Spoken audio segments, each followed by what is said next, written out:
venues. Let me go one more. I left my agenda in the other room. I'll go grab that. Okay.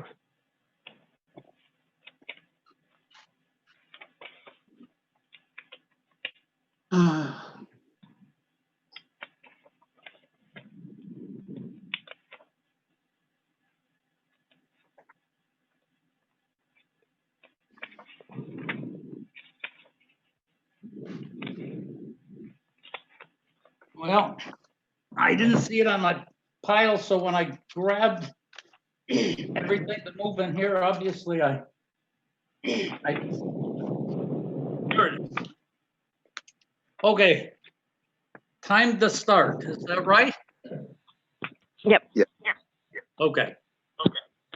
I have got, for the first item, I've got your timesheet, Gene. I've got 8 hours of vacation and 48.75 altogether. Are you okay with that, Herb? Yes. Okay, so that's done. We've got bills that are next. My first one was, Gene, that you just sent out. That is, it looks like you've got mileage, huh? And Herb's inspection is in this. That's Yes, there's, I've got Lynn's inspections and mileage from January to the 23rd of June.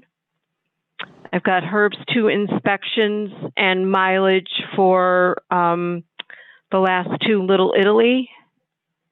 in my And mind. your mileage. Are we okay? And with then, and the Zoom meetings are on this one. that? On which, okay, now I don't see that Zoom meeting. Okay, so it's a total of 782.08. Because I've got, mine says 595.16. Okay, but I added the your inspection mileage and your Zoom meetings. Okay. So the total is 782.08. Okay, are we okay with that, Herb? Yes. Okay, And then your payroll goes in separate. okay. So then I have,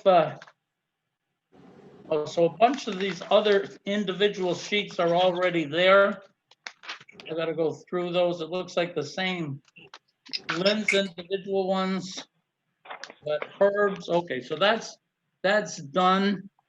The next one I have is payments to the treasurer of $885. So we've got permits, Board of Health permits, $645, a license, $20, gas permits, $220. Are we okay with that, Herb? Yes. Okay, I am too, so that's done. Go Meeting through. minutes? Did you catch Herb's changes on the meeting minutes besides mine? Yes, for May 26th and Yes. June 9th. Yes, yes. So are you okay with that, Herb? I am.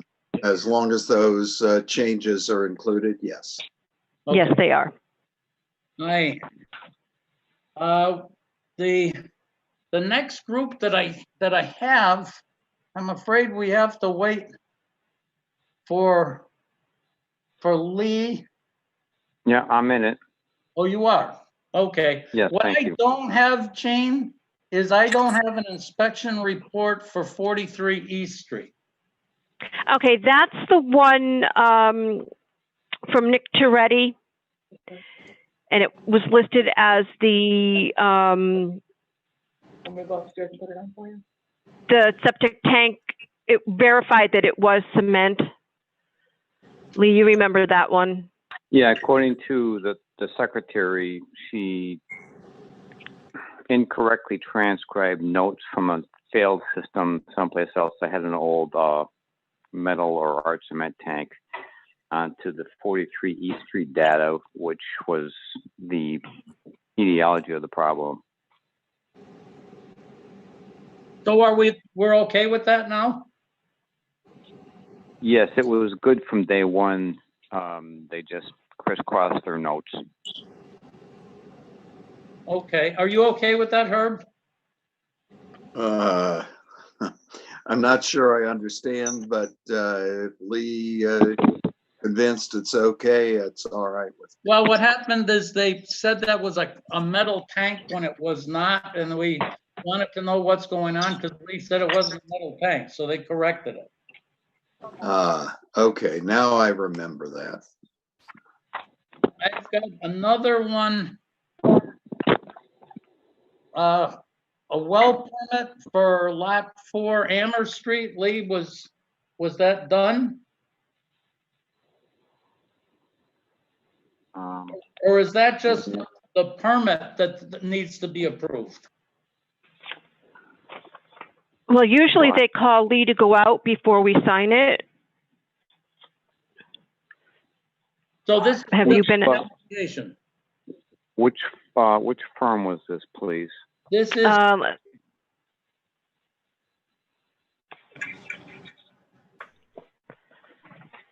hang on. in fact, I can tell you where it is. It's on the Keesier farm. It's I'm sorry. Cushing and I'm Son. sorry. Yeah, I'm sorry. I was there. Yeah. So that's The well from Cushing's is in the right spot. We measured off to where the pipes are sticking out of the ground. Dick, you must have done the Perc test there Yes. last spring, but everything, the well location is fine. Okay, what's interesting though, tonight, we've got a change of location, but hopefully the well is plenty far enough. Because this one was, the system as approved was in the woods and now it's in the field. Yeah, the pipes I saw from the Perc test were in the field, in a westerly direction, and the well itself was off of Amherst Street, maybe 30, 40 feet off the street, right Okay. next to adjacent to the wood line. Okay, so that'll be fine. Okay. I've got the Title 5 for 413 Rear East State Street. Says passes. That was Greg Everson, Lee. That's correct. Yeah, I was up there with Greg. It's a fairly new system. There was no issues with any of the components. So we're okay, Herb, that too? Accepting that? Yes. Yeah. Okay. Next one. Looks like I doubled. Oh, okay. The next one is 276 Amherst Street. Passes. Toretti. Not sure it said O'Grady on it as the owner.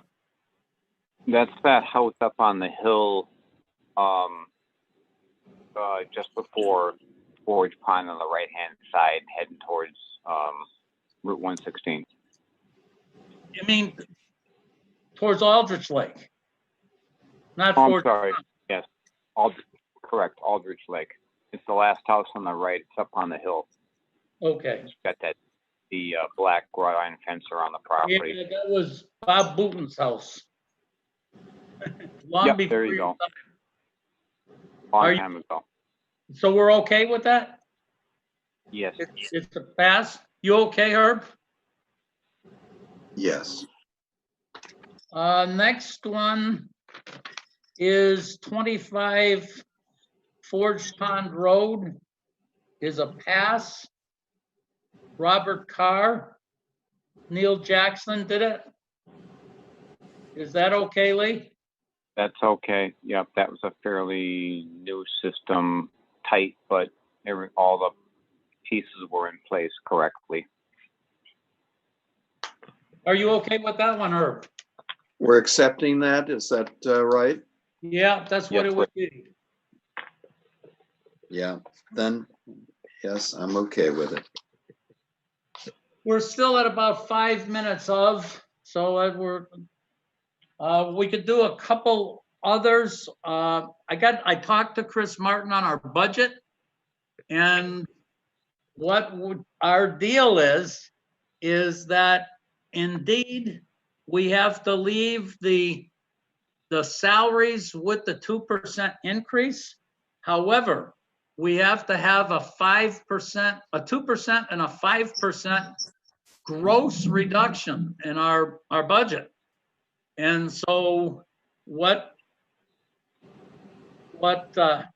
Chris suggested is that we probably are not going to have to do the reduction if the balance sheet ends up, or the cherry sheet ends up being okay. But he said no one's able to actually meet it.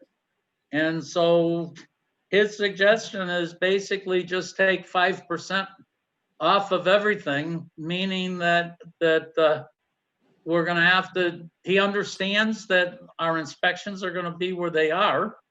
And if we end up running over on inspections, it'll be because we got extra fees and we'll be able to get the transfer. But at least for right now, the only way we can do Jean's salary is we would have to cut her hours back.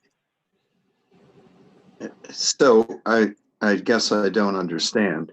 The 2% increase on salaries, he's saying take that 2% increase, but then take a 5% decrease on the 2% increase? No, what he said is that the personnel board is going to be requiring a 2% per hour rate increase. However, our budget is going to have to take a 5% decrease. So what would happen is Jean's hourly rate would go up by 2%, but her number of hours would have to come down so that we get to the minus 5%. And hopefully we don't have to do it. Unless we take 5% from somewhere else. We can go through, and in fact, if Jean wants to take a cut at seeing where it can be, but that's where Chris had cautioned, you can't just go in and look at inspections and know it's a bogus number, that it's got to be a real number.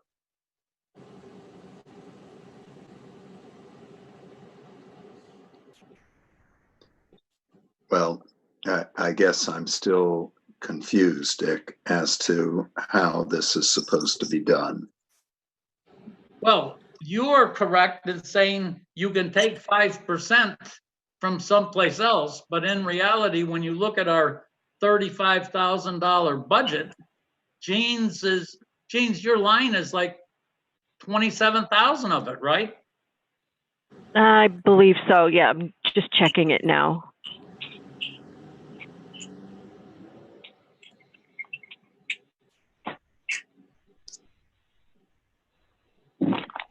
Yes, correct.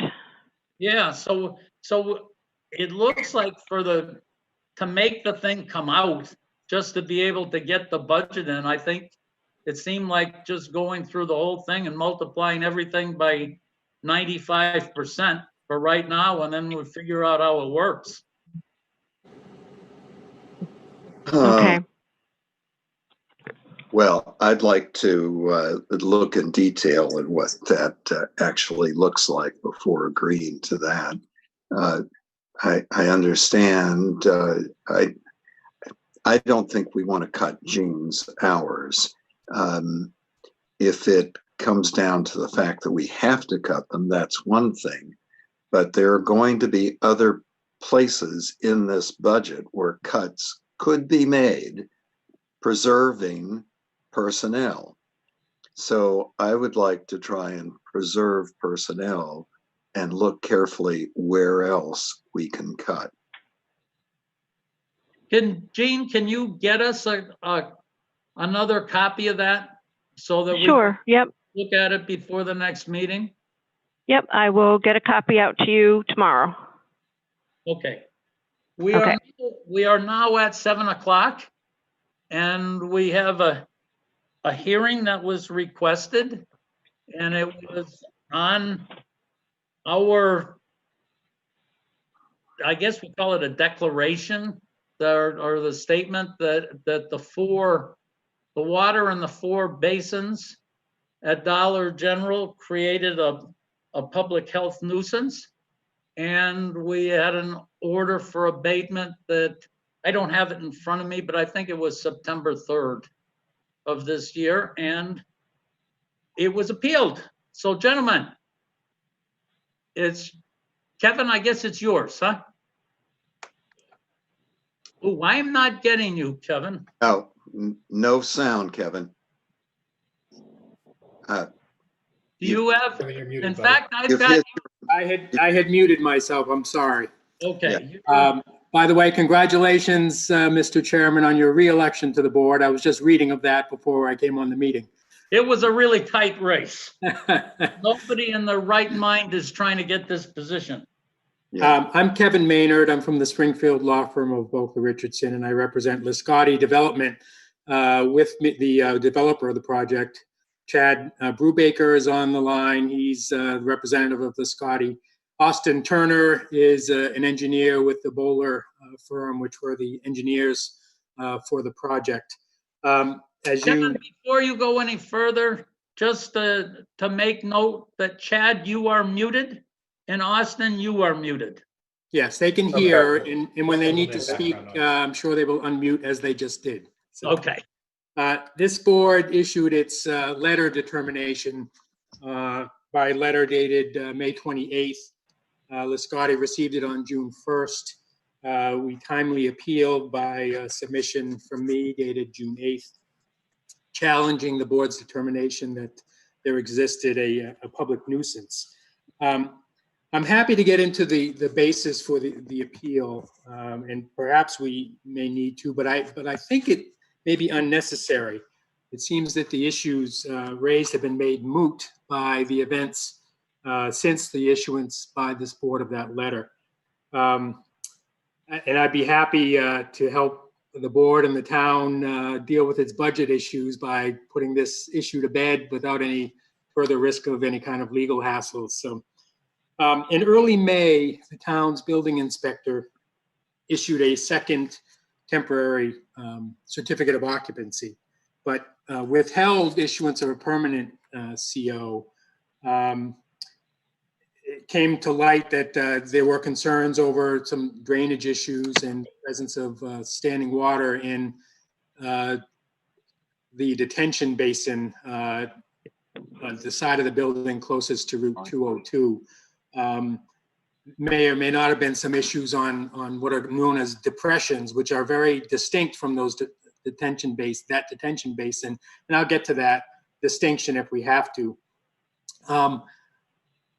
I think in part on the basis of some interaction between Mr. Briggs and this Board of Health over this board's concerns.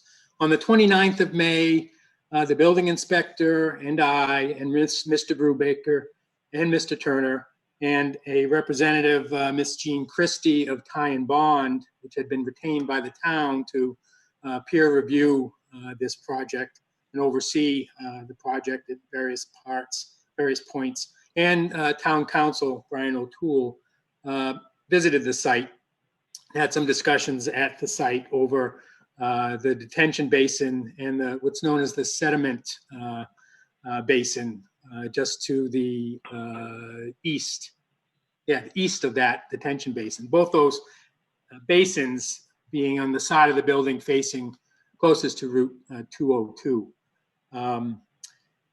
As a result of that meeting and some further discussion, the town retained or commissioned Ty and Bond to take a further look at what further steps might be taken to improve drainage, both in those basins and in the depressions, which were not a part of the drainage system per se, but were intended merely to collect standing water, which otherwise would likely have collected on the abutting property.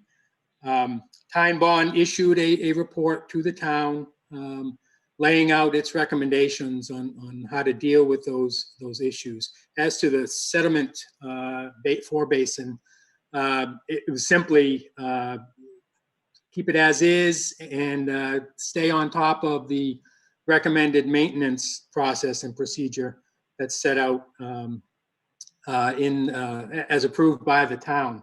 But with respect to what's known as the detention basin, the larger basin, just to the west of that smaller basin, the recommendation was to remove 3 to 6 inches of fill. It was too silty. It was not, apparently was impeding drainage, and replace that with a coarse loamy material. And in that one basin to include some riprap, which would, to my understanding, I'm no engineer, but to my understanding, would minimize the possibility of water pooling as it drained over a 72-hour or so period as intended. The depressions on the west side of the building, a long, thin one and a more round one towards the back of the building, as I said, were not intended to be stormwater drainage features, and Mr. Turner can speak to this when I'm done if need be. Instead, they were intended to collect water not only from this site, but running down the hill from some of the adjacent properties. Apparently, prior to construction at this site, there was standing water on the abutters property. And I know this board and other town officials have been concerned from time to time about the effect of this project on that abutting neighbor. Liscotti and Mr. Brubaker can speak to these efforts. Liscotti worked hard to satisfy the needs of that neighbor by first building this depression as approved by the town, and also working with the State Department of Transportation to connect to a drainage system under and around Route 202, and also built an underground drain virtually around the building to deal with some of those issues. And in those depressions, there too, Time Bond recommended removal of 3 to 6 inches and replacing that material with the coarse loamy material. And also throughout, increase the vegetation or maintain the vegetation efforts in and around the depressions and those basins. All of that work has now been done. And with the approval of the planning board, the building inspector has now issued the permanent certificate of occupancy. I believe that this, and Time Bond has acknowledged that those steps have been taken and that those steps were above and beyond what was done to build this project to spec, and would take care of any further drainage issues. The building inspector had said that once those steps are done, he would issue the permanent CO, and as good as he is at his word, he did so issue the certificate of occupancy. So, although we continue to disagree, and I can explain why if you wish, over the determination that there existed on this property a public nuisance, Liscotti has taken the steps that are necessary to abate what your board has viewed as that public nuisance so that it no longer exists. I shared some photographs. I know, Mr. Chairman, you had some question about the sediment basin. I hope we've satisfied that issue. In our mind, all of the steps necessary to abate the issue, which you call a public nuisance, has been taken. We'd like to get an acknowledgement from the board that the problem has been abated. Otherwise, unfortunately, we're going to have to maintain our appeal. But we've done, I think, what the town has asked to be done to deal with the issue, and things are looking good. Chad or Austin, I don't know whether you need to add or want to add anything to that presentation. No, I think, Kevin, just for the record, Austin Turner with Bowler. I think, Kevin, you summarized that fairly succinctly and accurately. I'd be happy to answer any questions about the history here or some of the improvements that were made in collaboration with the town as part of the construction efforts. My feeling is that Kevin, you're correct, and that and we'll see what Lee and Herb have to say, but I think that what's out there, there's an engineer with a stamp that told you what to do to solve the problem, and you guys did it. I don't have a stamp. I have 45 years of looking in holes in the town of Granby, and certainly a couple degrees in engineering. So I think we're going to come back. I think we're going to find that the whole issue here is that there's several, actually.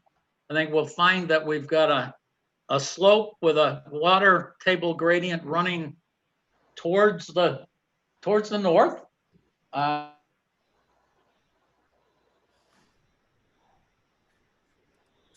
You've frozen up, Dick.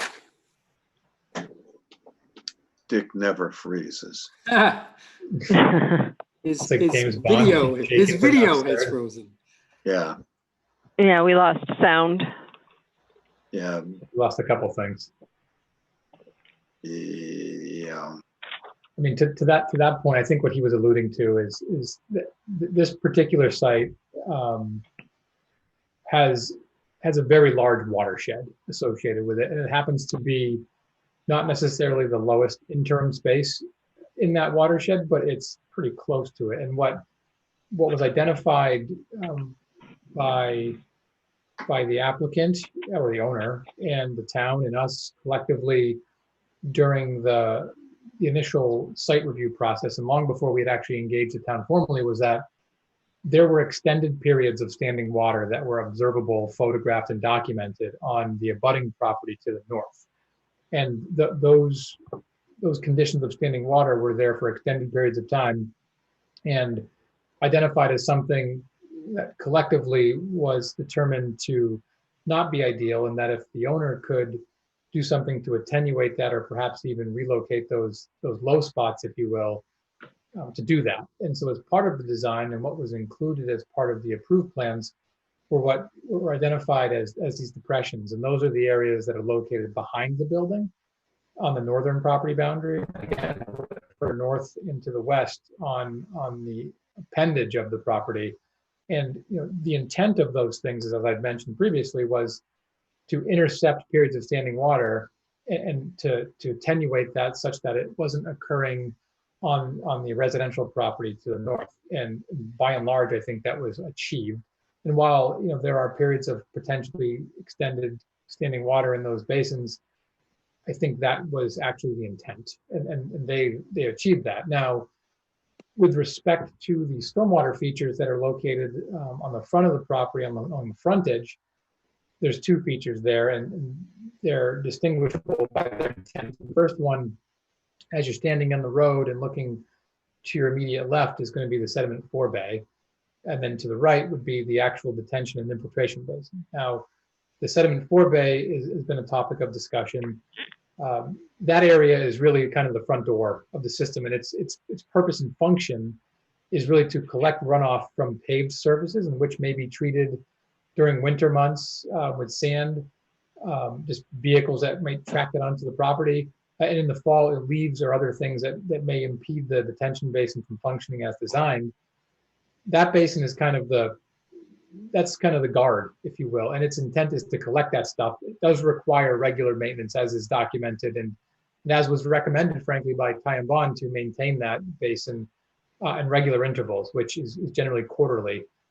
The infiltration basin, what we surmised based on the site visit that we had at the end of May, was that there were perhaps some construction silt that may be present in the bottom of the basin.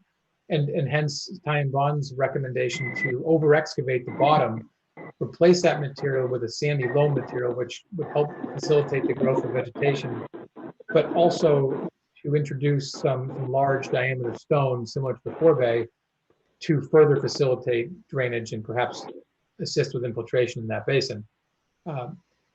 That's an oversimplification of it, but by and large, I think Lascotti Development had completed that work about a week ago and followed to the letter the recommendations that were made by the town's consultant, Ty and Bond, to one, address the concerns that the building inspector had presented, but also looking through the lens of the letter and the recommendations that the Board of Health had provided.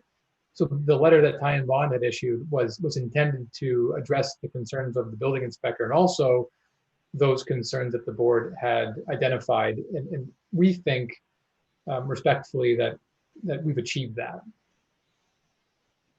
And just one more thing to add to Austin, what Austin and Kevin had said, this is Chad Brubaker from Lascotti, is in addition to all that removal replacement, we had hand seeded the areas in the rear side of the property. We went ahead after the Ty and Bond letter and hydro seeded all those areas to establish the vegetation. I mean, since we've started construction, it's been, you know, there's been very little vegetation on the site as we got through the winter months, very wet winter and a very wet spring. So we're hopeful that, you know, the work that was recommended by Ty and Bond plus the additional hydro seeding and the vegetation back there will help absorb some of that water coming off of that hill, you know, and improve the situation greatly. So, you know, as Austin and Kevin has said, you know, we feel we've, you know, met the intent of the Ty and Bond and gone a little bit above and beyond and everything that we've done. So, Kevin, covered everything.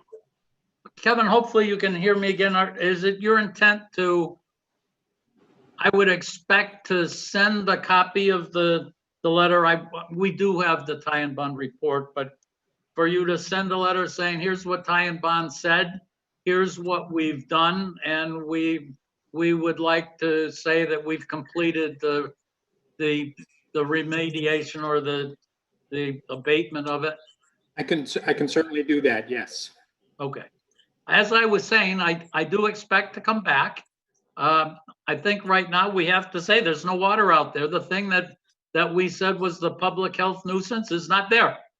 I do expect that the problem is a kind of a twofold problem.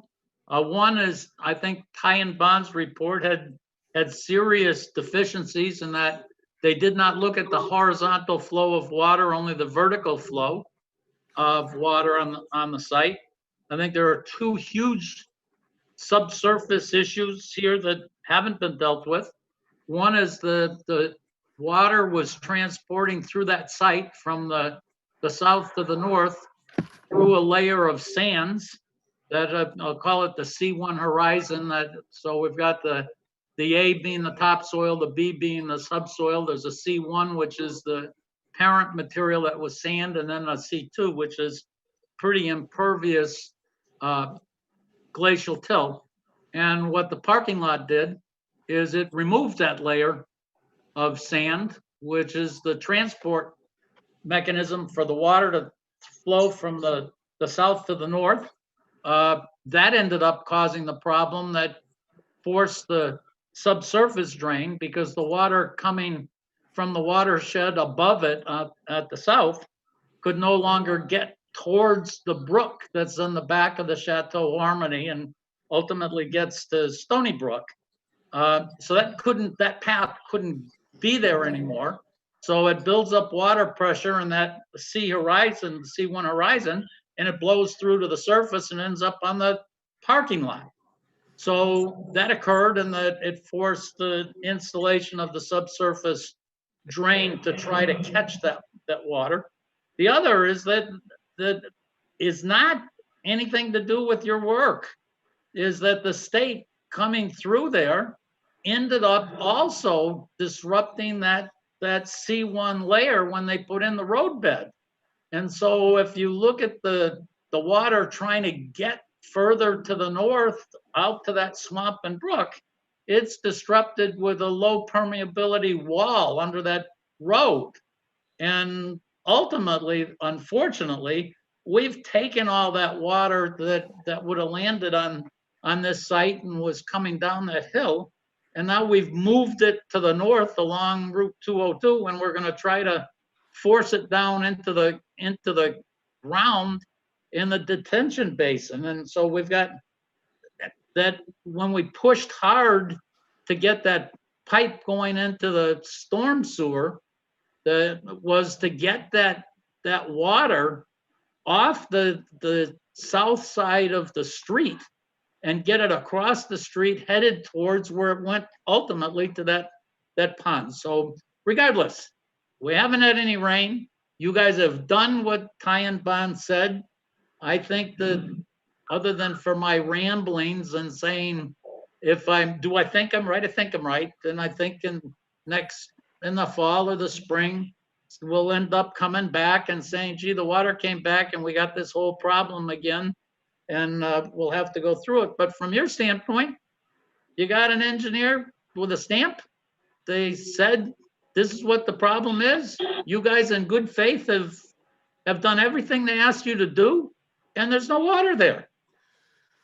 So if I may ask, Mr. Chairman, assuming your colleagues agree with you, what response can I expect when I do get you the letter saying, here's what we were recommended to do, here's what we did. We believe we have abated whatever perception, whatever has been perceived as a public nuisance has now been abated. What action or decision or statement can we expect from the Board of Health? Can I make a comment first, Dick? Sure. I think it looks like it's been abated, but we've got the Sahara Desert out there right now. There's been no water. There's no challenge to the system at the present time. I don't think we know for sure whether this has been remedied or not. It looks like it has been, but there's no water to test it. So I'm leery right now.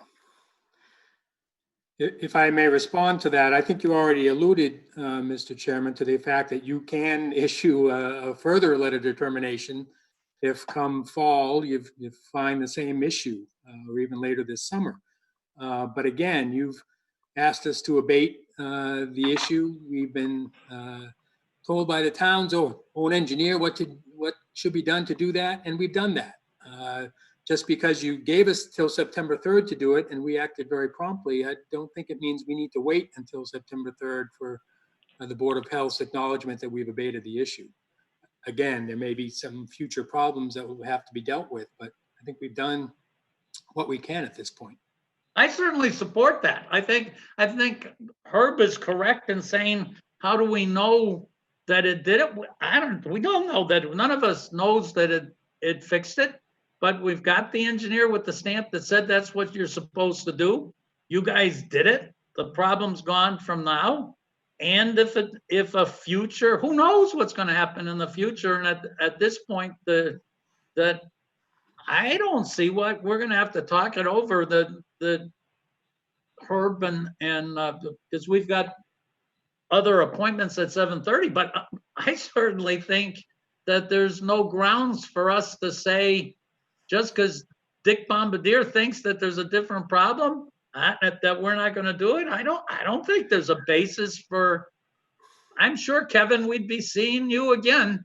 That's for sure. Indeed, which is my reference to your town's budget issues. I don't want you to have to see me again. So again, my question: what response or statement or formal acknowledgement can we expect if your colleagues agree with your position? Dick, can we say there's been apparent abatement? Yeah, I think that what you'd end up saying is that we've cited. That's why I was asking Kevin something from you, saying, we got the letter, we've got the town hired an engineer. The engineer, here is the engineer's report. Here is the engineer's recommendation. We were very clear in that we said the water we did not say the design. We said the water in those basins standing there was the public health nuisance. And you're at the position that says, look we did what they said. Here's the report. We did what they said. The water's gone. So therefore the public health nuisance is gone. And I think the board has to come back and say, just as Herb is saying, is that we'd reiterate, I think, what you said and say, yes, indeed, it's happened and it's gone away. Well, to avoid any further complication, I would ask that the board allow us to hold our appeal in abeyance until we get that statement from this board. And assuming we are satisfied with that acknowledgement of abatement, the appeal will go by the boards. But for the time being, there's no need to overcomplicate things by dealing with the issue of whether or not there was a public nuisance, since we took the steps necessary to deal with it. If in the event the public nuisance rears its ugly head in the future, what type, or is there going to be a standard maintenance contract put on this piece of property? There is, and Chad Brubaker can speak to it, but there is a provision in the lease which will, if and when the property is transferred, will go with the transfer, requiring the operator of the site to stick to the operation and maintenance plan that was approved by the town. Yes, and there are maintenance agreements in place. There was an O&M plan that was part of the original approval. We have a lease in place with our tenant on site, which has requirements for them to maintain the, in addition to not just the stormwater basins, but the landscaping, the parking lot, the snow plowing. I mean, it's all part of that same type of process. So, there is precedent in the approval with the O&M plan, and there's also, we have agreements in place on our end to make sure that the property is maintained. Okay. I mean, I'm just not trying to be a smart butt here, but in the possible event that the water becomes an issue when we get some normal rainfall amounts going forward, especially as we enter the fall, I'm just concerned if the response will be as aggressive to remedy that situation as it has been thus far to get away from it.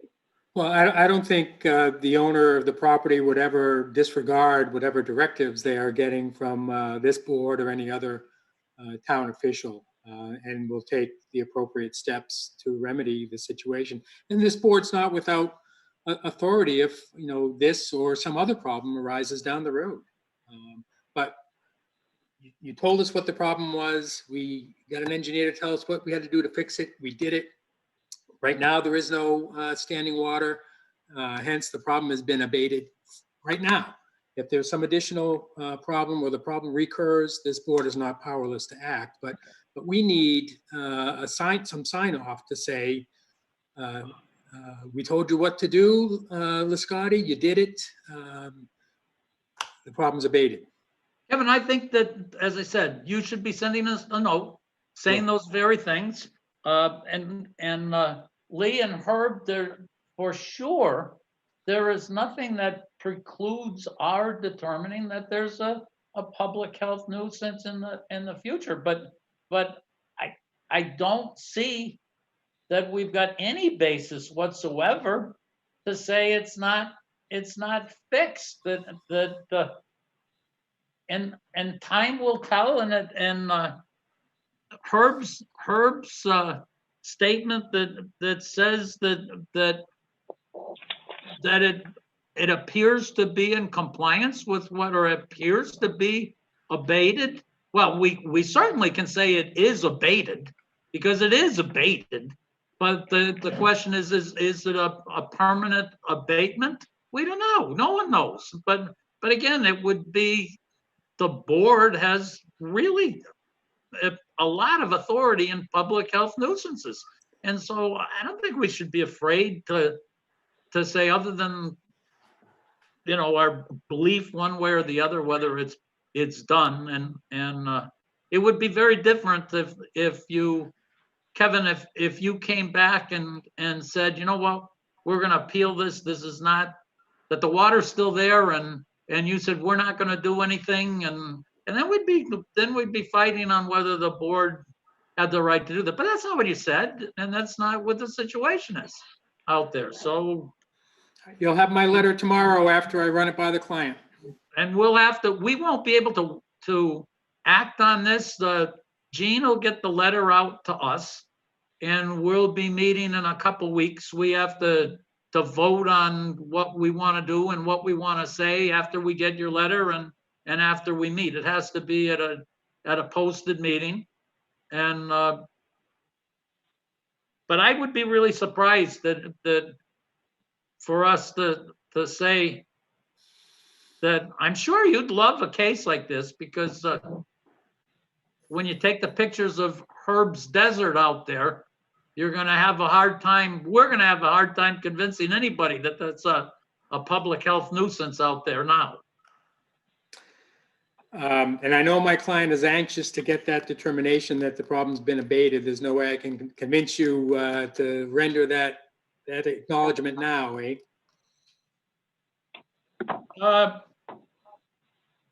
Herb and Lee, what are your? I hate to say, without having anything in our hands, to say this is what you've done, and we don't have anything to act on other than what this talk is about. Right. I'm not trying to be problematic for anybody. We're still way ahead of the September time slot, and I understand the fact that the engineering goals were met, although not tested. But that's just me.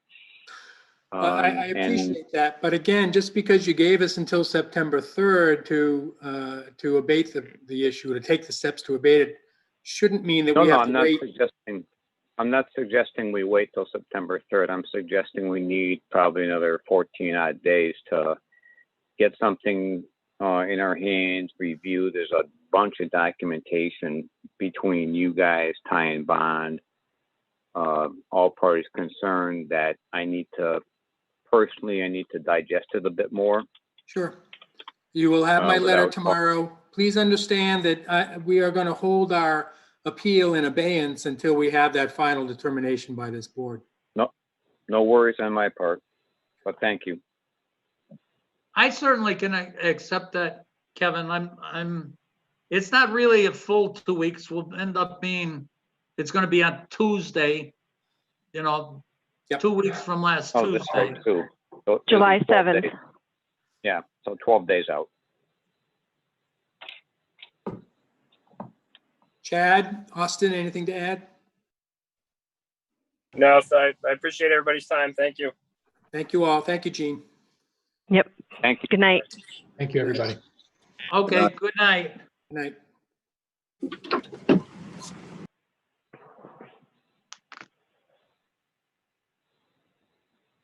So, are we want to move on to, we've already got Bob Sheehan. I don't know that Bob is on. Yes, I am, Dick. I don't know if I did review your drawing, Bob. To tell Lee and Herb, hopefully my computer won't drop out again. The issues I had, this repair is a big long field. It's a bed, which we don't usually have, and it's in pretty dense soil. It's legal. When Bob talked to me about it, and what he's got in there is a well on a neighbor's property that squeezes the backside of this system, so he can't make it go further to the back of the property. He can't really make it go wider because he's got a property line and a garage there, and certainly it's better than the system that was there. It's a high water table system, so Gene, it's a fill system. The calculations are right.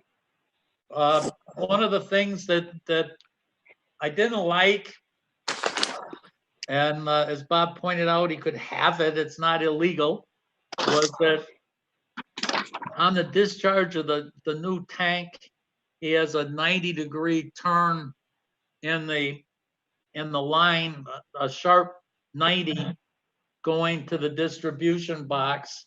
And I said, yeah, I don't see any reason why you have to do that, that he could go from the side of the tank and with a little angle to go straight to the leach field.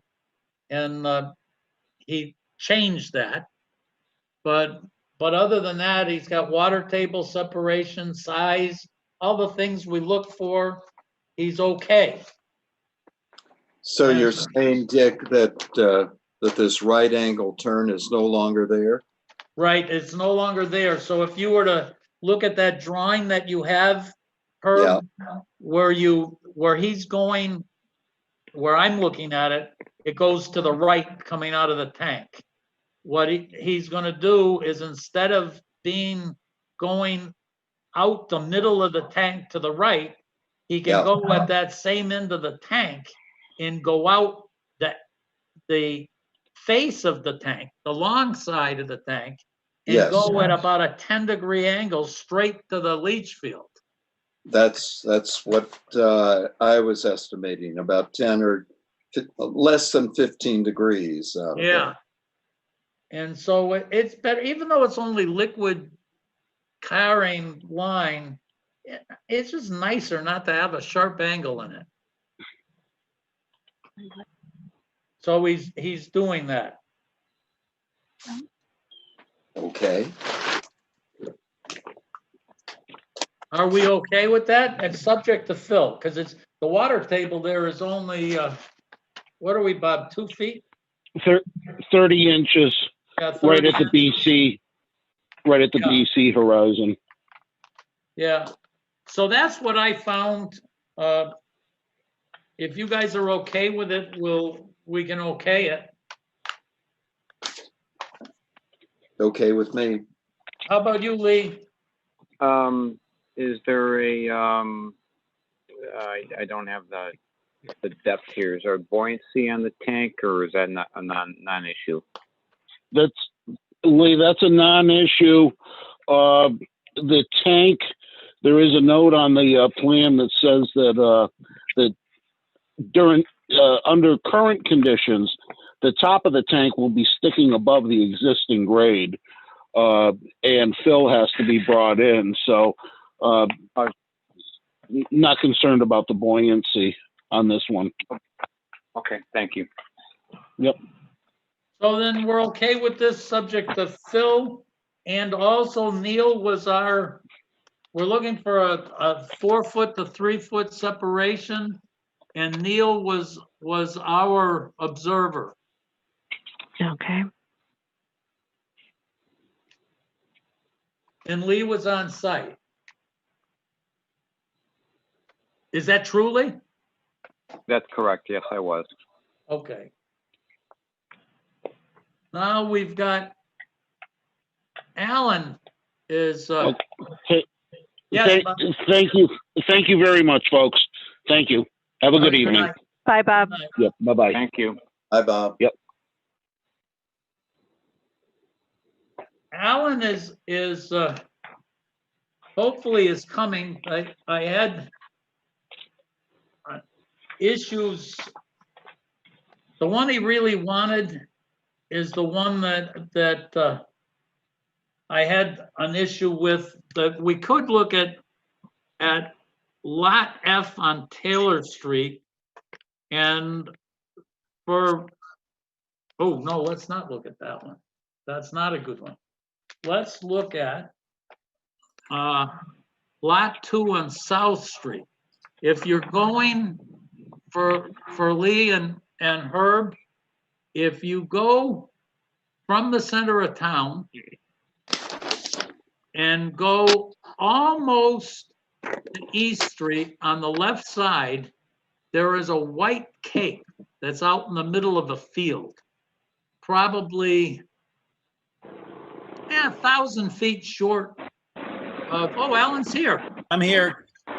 And what we're doing is we just chose to look at Lot 2 on South Street. Yeah, I follow. Yep. And so it's a white cape, and it's out in the middle of a field, a big field. And this lot is on, as you look at so you look to the east, this lot, so the house is again going towards Westover. House is on your left. This lot is on the right side of the house, and the high point of that part of South Street is very, very dense, and so this system is well down the hill. I'm not from where that White House is. It drops off to the east downwards. And what Alan has got is a bleached trenches that are well down the hill. Size-wise, it's good. There are no wells any place near there. It does require fill. One of the things that I'm asking Alan, and I don't know if he always has it, but it looks like the 3 that he submitted this time all have one thing in common, is that he's using correctly the space in between these trenches as the reserve areas. However, there are 3 trenches, so then only 2 spaces in between the 3 trenches. So the 3rd reserve trench has to be beyond, in this case, down the hill further than the last trench. And Alan doesn't extend his fill 5 feet beyond that trench. And Alan has pointed out, probably correctly, that I probably never caught that. Well, it couldn't be a long time, because the last time we talked about it, Alan didn't show any fill around it. So anyways, that was, I think, on this one, other than I've got a fill note, I didn't have any other issues with this one. Now, these are for water table is 26 inches. So it's only 2 feet. This thing's gonna be up in the air, and Alan's got it set up as a terrace system. So it follows the contour, so it blends in the best way it can. What are your thoughts? Alan, this is Herb. Hello, Herb. Hi, how are you? I really like your drawings. Thank you. To me, they're clear. I can follow them. I can almost understand them. Not really yet, but almost. And I like the format that you're using here.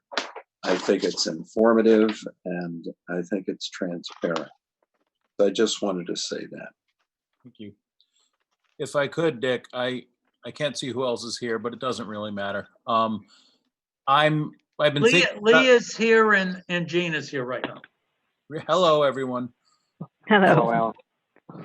So I was thinking about your comment, and I know it's I'm not certain if it's a Granby preference or a bylaw. That doesn't matter to me, but I will say this much, that when you look at the area, say, past the last trench, the lowest trench, I should say, Yeah.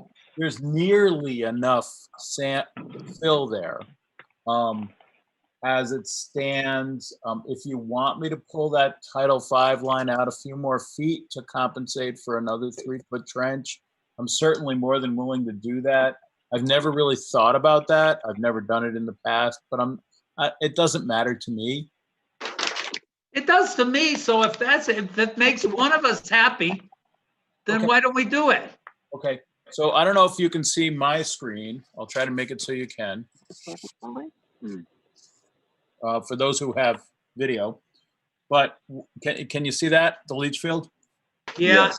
Okay, so if I take this box and I drag it down a little further for Title V sand, 3 more feet, we're kind of there. yep, Because then I have here, here, and here. yep. All right, done. That's all that I had with that one. So we would approve this one subject to fill. Yep. Are we okay with that, Herb and Lee? I am. I'm good with it. Thank you. Okay. The next one, I've got this one is on Lot 4 on Amherst Street. Lee, it's the same lot that you said you did the well Oh, yeah, yeah, on yeah. Kezier. I saw the So- well, I drove by, yeah. And so what Alan has done is move the system out into the field. I had the same issue with the fill. So if Alan was easy with me on that one. The only thing that I did see, and I talked to Alan today, and he was gonna check on it. It appeared to me that when I did the separation check between the water table and the bottom of the stone, it appeared to me that Alan was, what did I tell you, Alan? 2.5 feet off? Yeah, and I redid my math and it still comes out correct. So let me go through the math and maybe we can be on the same page. Yeah, because I could have made a mistake for sure. Do you see the contours here for the lower trench? Pretty much 110 is here, the thick one. And again, I'm hoping you can see my screen okay. Well, I'm looking at. This is 110, which runs through the bottom trench. Yes. I've Okay. got it. So now let's look at that calculation right there. Oh, Alan, I can tell you exactly where my mistake was. Go ahead. I I wouldn't admit it myself, but go ahead. No, but I can tell you where it is. If you look, when I did the contour, Yeah. if you look at I looked at a finished grade contour. Oh. If you look at where the west end look just to the west and south of the D box, you see that 113 foot? Yeah, say no more. I see the 2.5 feet difference. Yeah. And that's where it is. Yep. So I did a finished grade and versus the other one. So that is my mistake. And so you're okay with that. My vertical distance was a mistake. No problem. I just want to tell you, historically, I started using this purple color for contours only because that's what USGS uses on their topographic maps for new contours that have changed. And that goes way back 15 years for me. Okay. Okay. Right. So that's where and it was nice. It was right near the spot I was trying to see. Yes. It was nice and close. So that's good. So the only issue I had there was the same thing as I wanted Alan to drag that fill Yep. on And I just did that while you were talking. So other than that, that's all I had I looked at sizing and this one is kind of well, actually, this is a much easier system than we approved for up in those woods.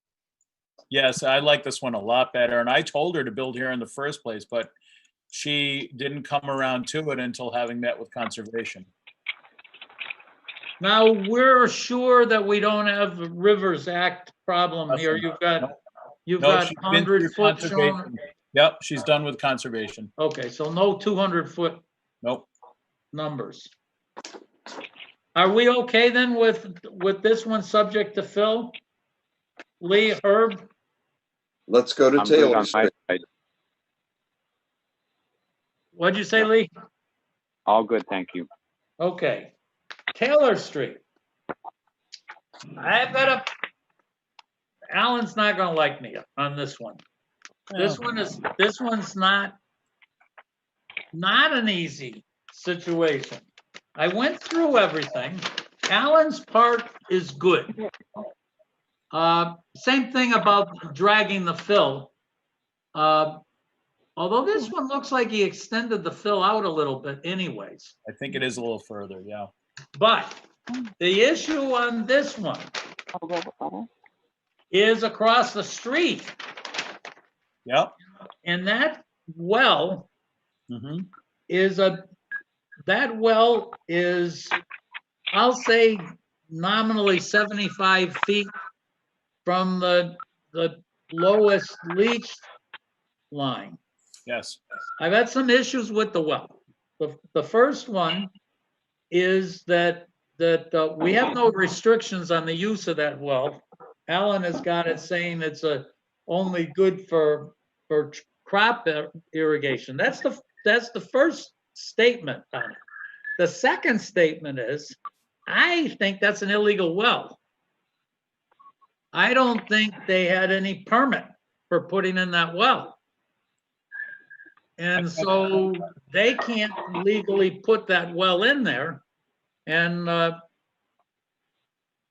Gene, do you know if there's a permit for that well? When would that have been taken out? Do you have a timeline? Lee, Yes. you would have been on the board for sure. This is down the hill from Barr's house on the On the opposite left. side of the road. So Yeah. there's a well that Red Fire is put in there. If I'm not mistaken, that's the well they pull up with a vehicle and they put on jumper cables or some other cool thing to make the pump run for irrigation. But I have no recollection of being called to that site to locate or approve or anything else regarding that water system. It's interesting because some guy can just come in and poke a hole and all of a sudden wipe out somebody's lot. And that's why there's a requirement that you can't put it in without a license. There is Right. there is one criteria I want to point out, that under DEP regulations, irrigation wells only have a 25-foot offset from septic systems. And that's in 310 CMR 15, Title 5. So maybe do we send a letter to this guy saying that this well can only be used, that we have no record of a permit for putting that in, and just lock him in so he can never use that as a source of potable water? You certainly can. Under the well regulations, you certainly can. Herb and Lee, what are your thoughts? This doesn't seem like this is Alan's problem. Well, it is if we tell him he can't put his leach field within 100 feet of it.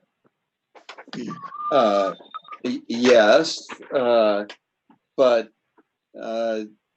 if this is number one, an illegal well, or number two, as he's suggesting, an irrigation only well, neither one of those are his problem. I guess that's true. That's true.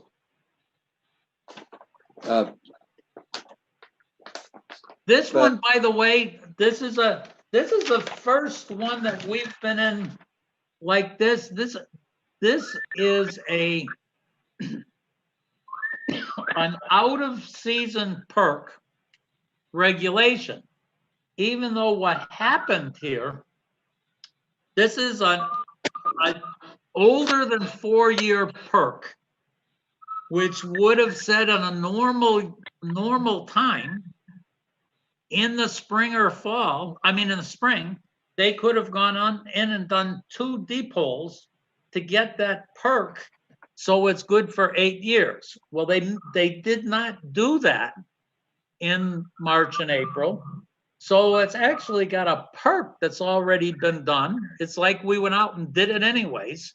So it's done, but it can be extended with, Alan, when was this perk done? April in 16. So the concept that you and I talked about was to get this septic plan in, to get the extension with the understanding that we will add 2 additional deep holes minimum next spring perk season. But at least he's got a pending permit on record. Yeah, and what he actually can do, Gene was gonna get you the form. So the next stage of this is that he needs to come in and talk to us, and you'll be there to hear that we are giving him a permit, a full permit, except he can't construct it.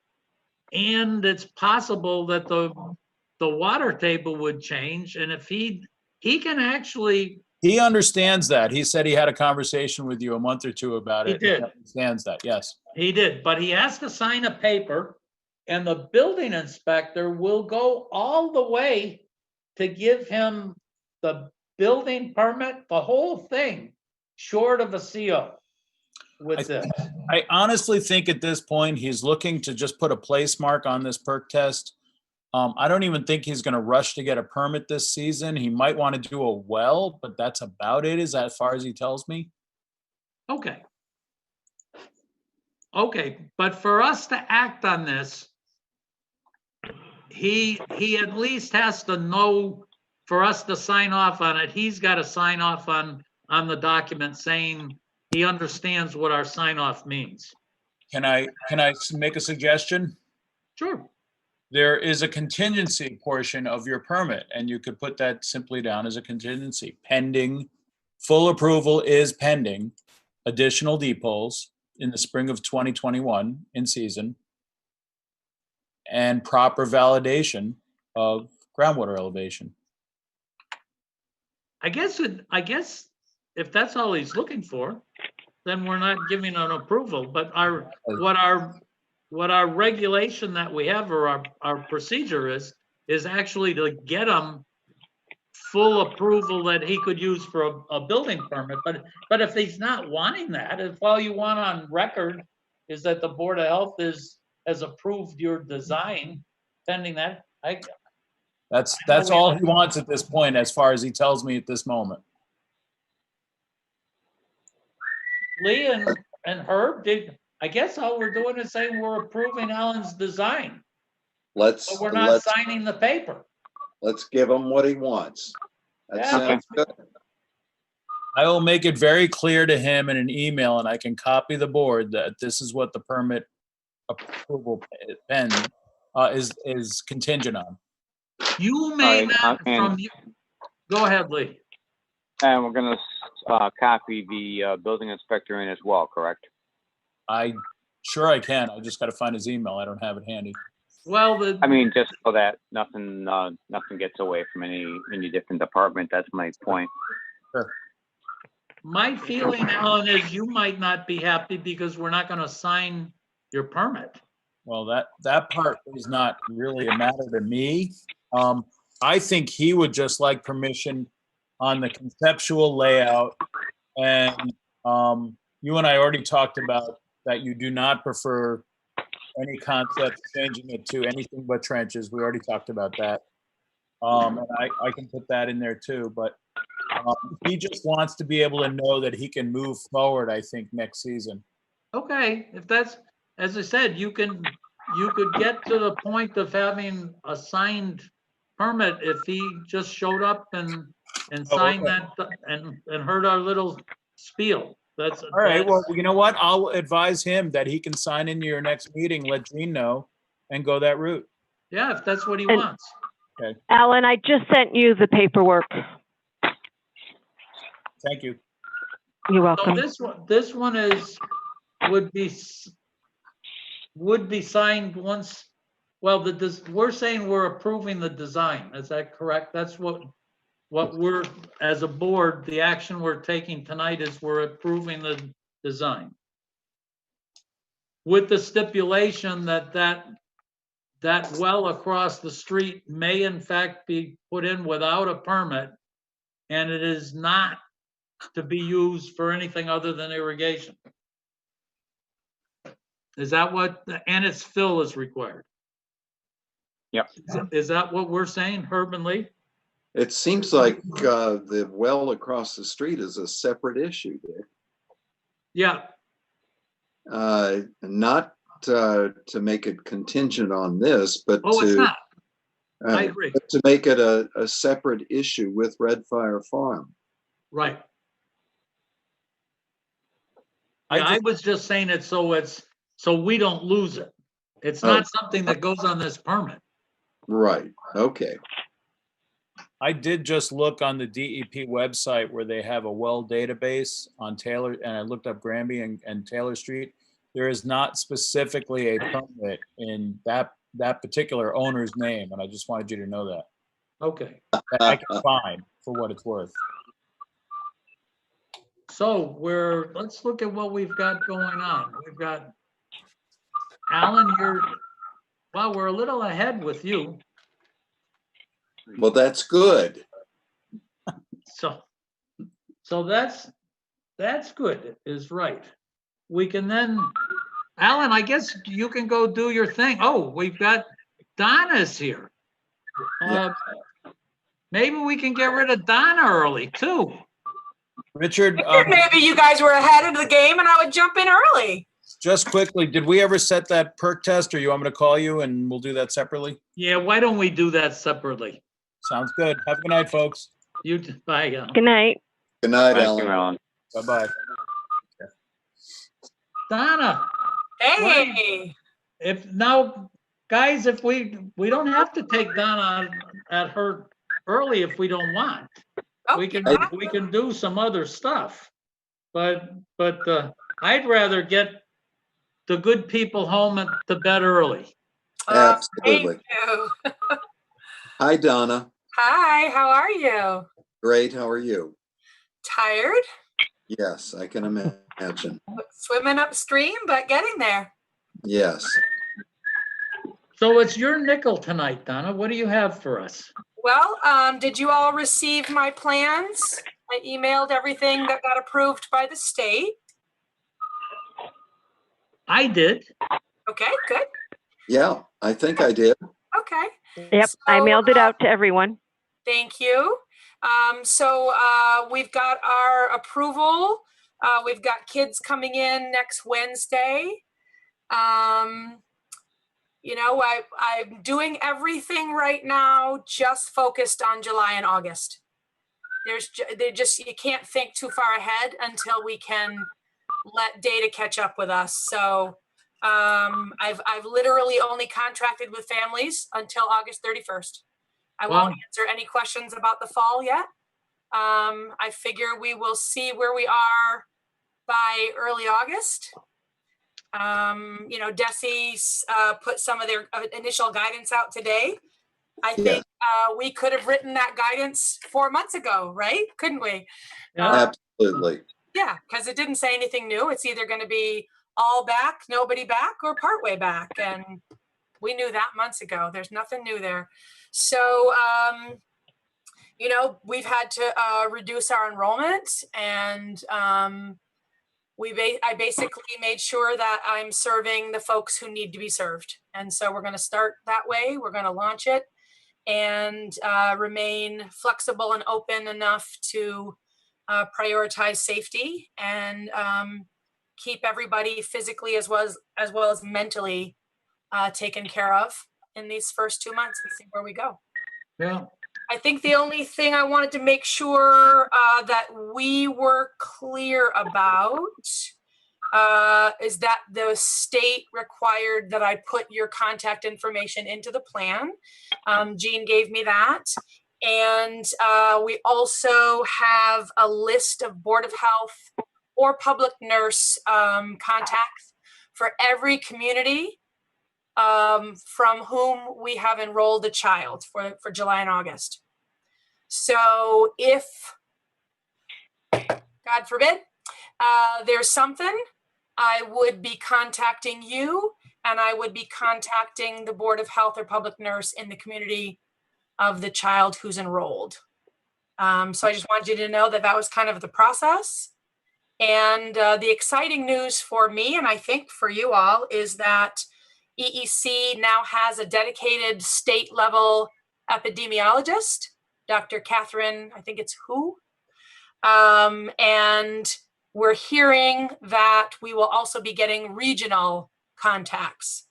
So if we have COVID related questions, we can call a regional contact and get them answered. So EC is providing these regional contacts as well as a state level dedicated epidemiologist. Oh, that's good. Yeah. No, Well, I thought you had, didn't you want to have a little parade also, or is that already done? It happened 2 hours ago. Jean said, you guys said, do the same thing I did last time. And so we did. It was really little. We just had, of the 6 little kindergarten graduates, 5 of them came. Oh, so really little. Yeah, really little. And we had them, really spaced with actually 2 empty parking spaces between them. And I think we had maybe 12 cars come through. So it was really little. Yeah, so that's over. That happened earlier. So I just wanted to make sure I checked in with you and wanted to know, is there anything you all were looking for from me? Actually, I'm looking not so much from you, but for all the other people that do your kind of work, that they all be as conscientious and thorough as you. That's what I would like. That. I would go a little bit further and say, I would love to see you in a leadership position in the town. Thank you very much, Dr. Elbison. But you do know that I haven't taken even a half day off since I last saw you. Well, that's terrible. Yeah, it's terrible, but it's the only way that I can keep up with this. Yeah. But I do want to tell you that what I have done is I am part of a cohort of directors for Western Massachusetts. And we went from being about 10, 12 of us, and now we're about 30, 40 of us. And we share amongst each other the kind of infrastructure pieces that will help improve the quality of care all around Western Massachusetts. Somebody was trying to do their opening plans and was having trouble. And so she reached out to us and we all helped her get it together. We approve each other's work. We bounce off of each other. So we've really moved from being a competitive model to a cooperative model. Wow. And so I do have a leadership position there, I would say. That's great. I think that's fantastic, Donna. Thank you. So we're done with you. Okay. So my fervent hope is that I will not need to contact you and that we can find some other time when we can meet over wonderful things, but that's right. I will not be reaching out to you anytime soon. That's right. All right. Be well. Stay safe. Okay. Good night. Good night, Donna. Thank you. Thank you. So we've got a couple minutes. One of the things we have to do is we have to reorganize. What are we going to do? Why do we have to reorganize? Every time there's a new election, we have to reorganize. I move that we not reorganize and maintain the current structure. Are you here, Lee? Absolutely. I would like to second that motion unless Dick has had time to think about it and he wants to bail out of this. No, I'm willing to keep doing. So if that's it, all in favor? Aye. So we've done that. Okay. Thank you. Clerk's request to carry over any unused vacation time. I have no, how much do you have, Jean? I think almost 2 weeks. Oh, you have been not out of the office very much. No. Well, I that's- get 5 weeks, and I think I carried over 2 last year, so it's like that 2 just keeps getting carried over. But Yeah, I have no problem. Do you, Herb and Lee? I would suggest Jamaica. Yeah. I would love to, but I'm not flying. So Yeah, that's right. I'm gonna say you better learn how to swim. yeah, unless I can drive there, I'm not going. Yeah. So Okay, and I did have so I can sign the letter to Chris Martin. which one? Well, for the request to carry, I didn't send it Oh, to him. yes. Sorry. Oh, yes, yes. Okay. All right. Unless do you want me to sign it? If you want me to sign it, if you. I can. Yeah, I'll email it to you. Email it, because I'll send back your timesheet too. Okay. So it's got. And the other question, I do have 5.5 hours of personal time that if I don't use it, I lose it. So I was going to see if I could take Monday the 29th off. I don't want you to lose any time, that's for sure. I don't know. And these two guys working with me don't seem to be trying to steal your time either. Okay. No. Well, I haven't. All right. Okay, so I will use it on Monday the 29th. But if I'm still available if you need me. Okay. You have my email and my cell phone. Yeah. Okay. Then I don't know, summer school, does that fall under Nancy Jenks, Herb? I think so. Okay. Yes. So we'll wait when Nancy shows up. I've got still on my list, I've got sprain. We've got now that the lady is now been hit by that company 2 different times, and she seems like she has no way out other than if we intervene. I thought we were going to get the owner of that company in. No, you had just told me to contact them to see what they were spraying. Lee, and Herb, what do you think about getting those? It's only a phone call for them to talk to us. What do you think about talking to them next meeting? What are we going to talk about? About how he decides what he's going to spray, when he's going to spray, how he notifies people that could be affected, and what's his legal responsibility? Well, I think we could.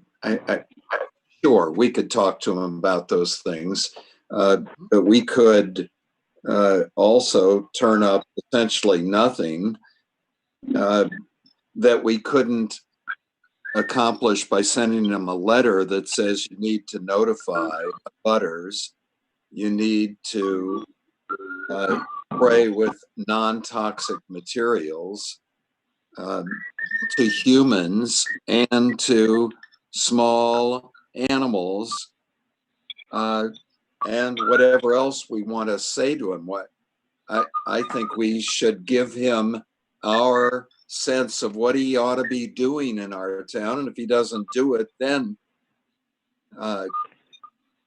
look for some way to deal with him. But just talking to him, what are we going to say, Dick? You're probably right, Herb, that if you do something that says when you're going to spray in the town of Granby, you have to notify the abutters on either side. Absolutely, yes. You have to spray it in a method that eliminates or minimizes transport onto property other than the property you're spraying. That's right. So you can't spray in the wind. You ought to spray early in the morning or late in the evening when there's more chance to actually affect something. And this rosemary oil or whatever it is that they spray sounds like a scam to me, but then I don't really know about it. Yeah. How do we want to do it? Do we want to just, Herb, you want to take a cut at a letter and just, instead of waiting 2 weeks, just, we could give you the authority to write it the way you want to write it and have Gene send it out? Sure. Gene, just send me the guy's name and the whatever the name of Okay. it. Are you okay with that, Lee? That sounds like a good idea. There must be a list of approved chemicals in the state. And of course, we should be aware of whatever he's using and whatever concentrations has to all be licensed and documented. Yeah. I will try. Yeah, I'll try and put something reasonable together and send it out to him. Yeah, but remember what the deal about this open meeting law violation, that we've got to just let Herb go. If we believe in Herb, we give him the authority and get it done. I got Lee, just so you're aware, our Brian O'Toole sent me a thing saying that the picture that I sent out with that siltation basin when saying something on it is a potential violation of the open meeting law. So if one of us is sending something out, he did get back to me. There are 2 ways to do it. If you're trying to send something out that's more than, well, if you're sending something like the picture out and you just send it out and say, this is a picture to be discussed at the next meeting, and that's it, then you can do it. If you want to send anything else, you have to send it to Gene, and Gene has to resend it, but not as a forward. So it can't be that's the same thing as us sending it out. So it's got to make it like you're just saying something to Gene, and Gene passes it on. So that if you send, we can say anything we want to Gene because she's not elected, and Gene can talk to any of us, and it's not because she's not elected, and we're not violating anything. But Brian is really hyper on this open meeting law violation. Well, Hello? we ought to humor him. Yeah, I think so. I heard somebody say hello. This is Nancy Jenks. Hi, Hi, Nancy. Nancy. You've got Hello. on board. This is Dick Bombardier. Lee Lalonde is here. Herb is here, and Jane is here. And we're running a little bit early, so you can have the floor. Okay. I don't know if you received the medical protocols that I forwarded that we have developed for the extended school year, aka summer school. We want to make sure that you've had a chance to review it, and if you have anything that you recommend that we change or add. The only thing, I did read it. It looked very thorough. The only thing that looked like that I didn't see that when I read in the state guidance was the need for a medical person. In fact, depending on what school system, or school work you're doing, I saw 2 medical people being required in certain situations. And in your protocol, I don't think talks about medical people being on site. So one of our school nurses will be there the entire time the students are there. We've always had a school nurse available for extended school year. So she will be there, and I'm available if she needs me. I live in town. So, but if that's what you're saying that we need to have, I will speak with the interim superintendent to make sure that I'm also available during those hours in the building. I think that needs to be in the protocol. Okay. Lee And and Herb, I think you're doing a great thing. I think it's a great idea. It looks like the way you're doing it is a super cautious way of doing it. And it seems like a great program. Thank you.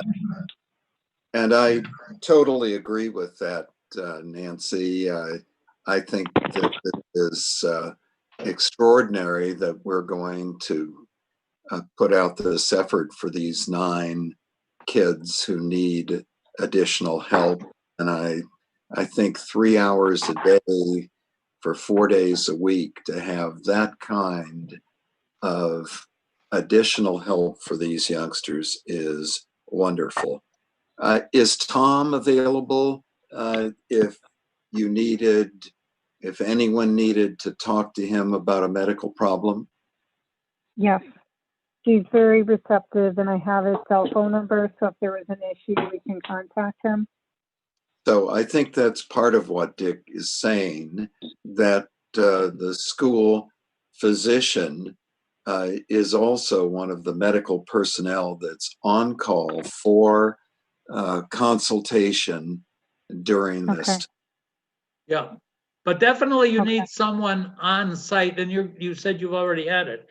The other thing, Yeah. Nancy, that I want to commend you on is that you, throughout this whole thing, have stayed in really good touch with us. You've asked for guidance. You've tried to stay in front of it, and you seem to be very diligent at trying to do this in the right way. And I certainly appreciate it, and hopefully, I know Herb's been working closely with you, and hopefully we're supporting you the way you need our support. No, we appreciate that. As you probably have heard today, the commissioner for the Department of Ed, also known as DEFI, released the initial guidance for the fall. So we're going to be meeting as an admin team, working on a plan. So you will be hearing definitely more from me. Probably too much more than you want. So we'll be working on 3 different plans based off their guidance. One's remote completely, one's a hybrid model, and one's full, everyone's back. So that will be coming down the pike as well, just so you're aware. Okay. Excellent. We're seeing different things with the literature from the state about face shields versus masks, and the director of pupil services, who's going to be the interim superintendent, wants the staff that are working with the kids to be able to wear face shields so the kids are not afraid of the staff if they're wearing masks. They're easier to work with, and the kids will be able to understand and hear them, because these are more higher need students, because they've lost such an extended amount of instructional time that they need that contact with staff. So we want to make sure that you're okay with that. I don't think so, Nancy. As I've said to you before, I think face shields do not protect in the way that masks do. Even though masks have their problems, face shields have more problems. They certainly are good for very big gloms of stuff. and a young kid who might be coughing or spitting or whatever, maybe a face shield will help. And at the start of a session, maybe at a substantial distance, your para takes their mask off and says hi to the kiddo, and I'm here, and but I have to wear the mask. And maybe you get some masks that have nice faces drawn on them that are very inviting. But I don't think a face shield can substitute for a mask. And I think that puts the teacher at risk, and it puts the kid at risk. So I wouldn't agree with that. Okay. Did you have a chance to look into any of the at least partially clear face masks that I suggested you take a look at? We have been looking at them. They're very expensive, but again, we were waiting on your guidance. We did order the face shields, but we have masks as well. We also have masks that also have like the visor on top covering the eyes as well, which I've shown my boss. But I told her, and I had, let her know, especially with sending the medical protocols, and that I was meeting with you tonight, that her request for this may be denied because of that, and the fact that these kids are more than likely not going to be wanting to keep their masks on. They may not tolerate it due to their conditions. So I made her aware of that. So that's why I wanted to make sure that we were on the same page of we're following what you want us to be doing. The governor's recommendation on face masks for people who can't use them for physical or mental reason exempts them. But certainly for the instructor who can use them, then I certainly agree with her. Having that basic open area around the face is not a good thing to be doing to protect these kids. Okay. Or the instructor. Or the instructor. That's true. Especially if you're looking, given that the kids are not going to be, maybe not going to be wearing the mask, then you probably ought to look at. My understanding is there's some availability of the N95 mask, so maybe these instructors, in fact, should be trying to ramp up their own protection with an N95 if they can get them. Even though to work properly, the N95's got to be fitted and It's even more uncomfortable, Dick. And I know. Yeah. Although Lee is wearing one, this whole staff is wearing one all day, every day. Okay. The so same. Currently, sorry. No, Go ahead, Eric. I was being facetious, Nancy, asking Lee if he's wearing the same one day after day. Did my wife call you before the meeting, Herb, and ask you to say that to me? She did not, but these things, you either have to clean them up or not wear them every day. Yeah. No, every night they get tossed out, and it's just one of those things. Move on. Okay. Yeah. All right. Okay, so just to clarify, they need to be wearing masks, and you would want them wearing the N95s. No. If it were me, I would be wearing an N95 if I were in a room with people that weren't wearing masks. That's for sure, because the masks, when you look at other than a little help for protecting yourself, the mask is protecting your neighbor. It's catching your big drops, not theirs. So, face shield and mask, Nancy, not an N95. Yeah. Okay. sorry, I just wanted to make sure I was clarifying. If we are able to get the clear masks, is that okay? Yeah. Oh, that would be great. Okay. I'm gonna I have don't, to do like I a don't prep know order. anything about their specifications, and I've never seen one, but I've heard about them, but I don't know anything else about the clear masks. Yeah, other than seeing the pictures, I don't either. I just took a shot and said, when I listened to or read what your problem was, I said, is there a way that we can find a happy medium that gets you the visibility of the face and the protection of the mask? And I know when I looked at childcare, the state actually was recommending finding a clear mask so that the children feel more comfortable with their instructor or the caregiver. Okay. For, How expensive sorry. are they? How much? They're a wide range. I need to look closer into them. There was one company that we were, they make you fill out forms because they're not putting their prices right on the market. We were checking to see how much it would be to get, like, for an example, if we did a bulk order with another sets of towns to get, like, let's say 10,000 masks, they're looking at 16 grand. Oh, So well, yeah. But 10,000 masks is, well,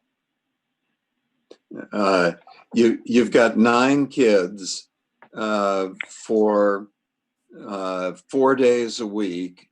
That's 36 times, I don't know how many weeks, I've forgotten. Let's say that's 300 masks. How about that? Well, this is for, we were planning also for the fall. Well, I would respectfully say buy some and try them out before you order 10,000 anything. I wonder, Herb and Lee, are we in a spot that our grant can cover some of these masks? I think that's a great suggestion, Dick. Because we're going to end up turning that money back, and that is a fantastic suggestion. Nancy, find out what 500 masks cost. Okay. Because I think we have the money to get it for you. Okay. We're going to need them, like, as soon as possible because the program begins on July 6th. Well, get a price. Okay. And then we'll have to get this going tomorrow morning. And to get this so we can get it done, guys, since we can't talk on the phone about this, why don't you, Herb or Lee, you guys be the ones that make the decision once you get the price? I don't care who does it. Who wants to do it? If they're, let's put a number. If they're $5 each, do we think that's okay to spend? Yeah, I'm spending that now on my N95, so you're right in the zone. So that's probably that's a good number. So if that's the case, do we either let Gene do it or somebody's got to do it, but we can't wait 2 weeks to do it. So right. How much money is floating around? What do we have? $8,000, Herb? We've got at least 5. I don't know. I think the first round was that. Yeah, but you see, I get confused because Chris is involved, and I don't know. I don't know what's going on. For sure, we have $2,500 that we could spend. Yeah. So that would be a really good use of some grant money that will go to something positive for a change. Yeah. I'm trying to find stuff as we're talking. I can find a lot of face shields. I'm not finding much about. I Here. did clear face masks, I think. Yeah, I've got it here now, but I don't have a price. So, yeah.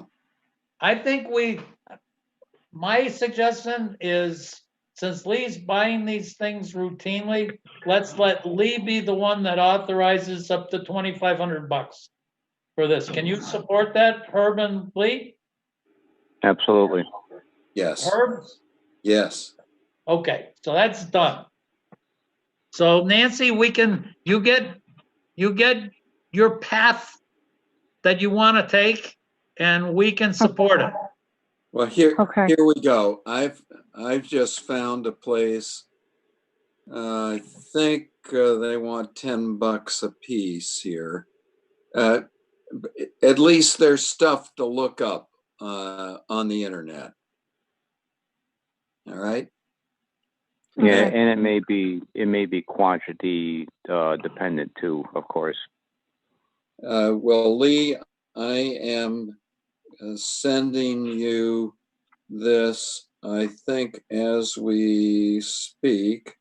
Let me see.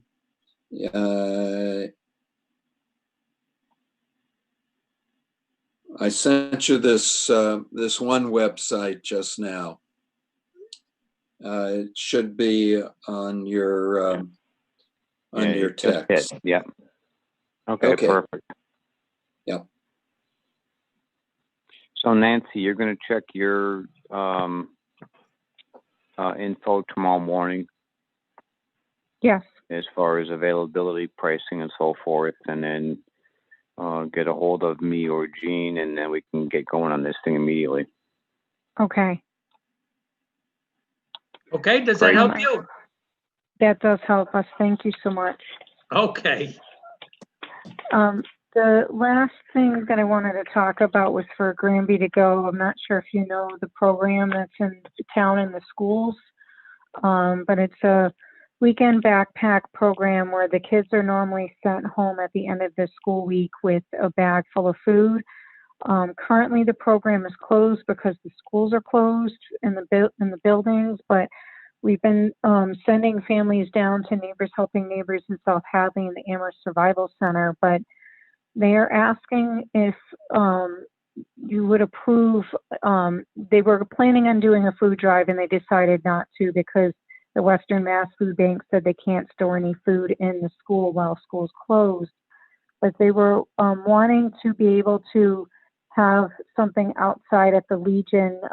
The head of the Legion said they could use the space, the parking lot, if they had families either come up and pick up a box with toiletries and school supplies and like clothing, because we've had a couple families contact us for those items, or we would have them get dropped off by drivers so they can have those items. Because the numbers of families who are needing assistance has grown tremendously since the COVID pandemic, and they're trying to find ways to make sure that they're getting the assistance that they need. So what would you like to be doing? So, I mean, this is my last week actually as the top leadership for this program, because I am stepping down to take care of my nursing responsibilities with the district, because it's a lot to take on. But they've asked me to speak with you if they can have something set up in the parking lot of the Legion where they are able to just provide the box full of the things that the families need without contact, so they can get the resources out. Either family comes and picks it up, or they have drivers drop stuff off. But there's a whole lot of steps in there, Nancy. I know. Who procures it, who cleans it, who stocks it, who staffs it. I think this will be like a one-day event. a one-day event. This will be a one-day event because they're already getting food down at the Amherst Survival Center and Neighbors Helping Neighbors. So this would be a one-time thing where they'd be picking up the toiletries, the clothing if they needed clothing for their children, and then supplies for school for the So you'd upcoming have to school year. have the process of how are they going to hand it out? Are people wearing masks? Are people wearing gloves?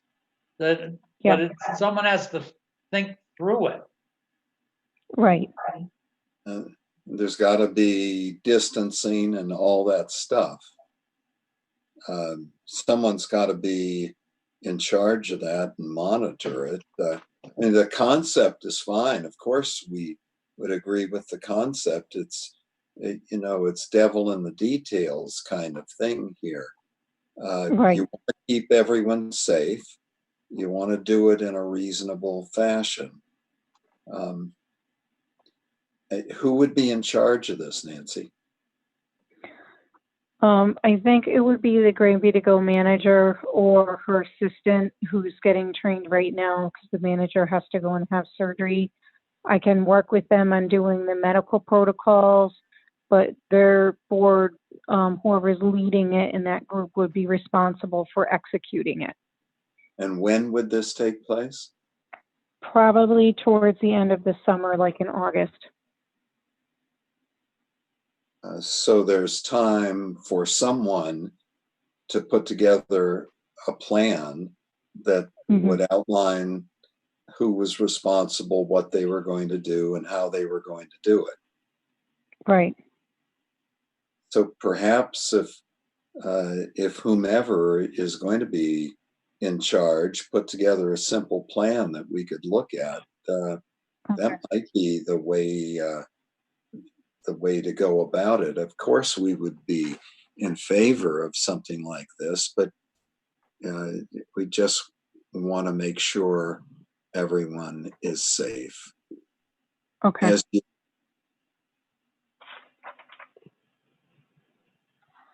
Okay, so I will reach out to them tomorrow and let them know the discussion that we've had, so that they can begin that process.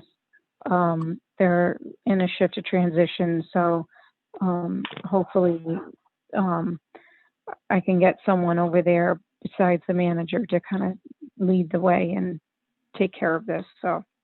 Okay. That's good. Am I speaking out of turn here, Dick? Not out of turn for me. Nope, not at all. We should be trying to do this for sure. Okay. Yeah, I support everything that Herb said on this. Okay.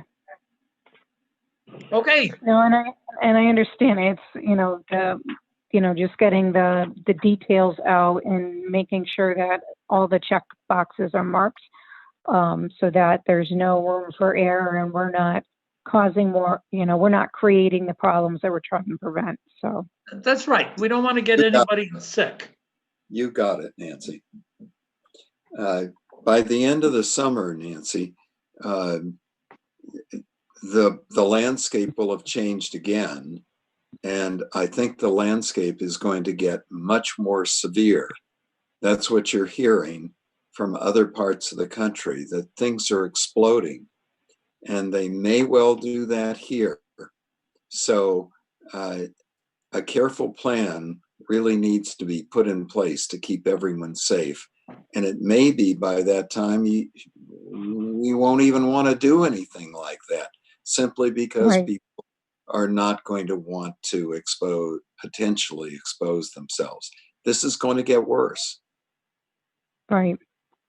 No, and I'm expecting that after seeing what the numbers have been, especially in the last few days in certain states in particular. So, yeah, we have to be ready. I mean, Massachusetts has been extremely diligent, and I really appreciate that. But we can't let our guard down either. So.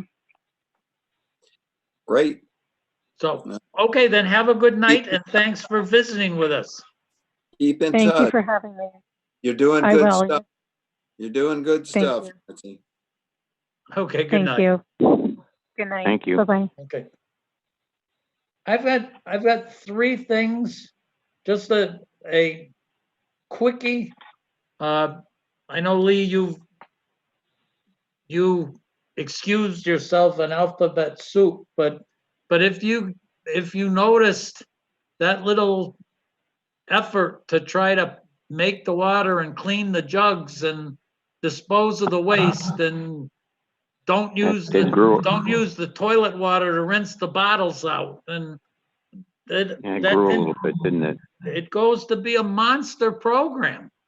Yeah. Yeah. Who's going to get trained, and it just, after I listened and went through it and start looking at the different levels of potential problems, I can see why the building inspector said, be careful of this. This is a shaky thing to be working on. Yeah. So that just woke me up to all of these water dispensers all over the place that have these jugs that are replaced. So every one of those is potentially contaminated. Every single one of those.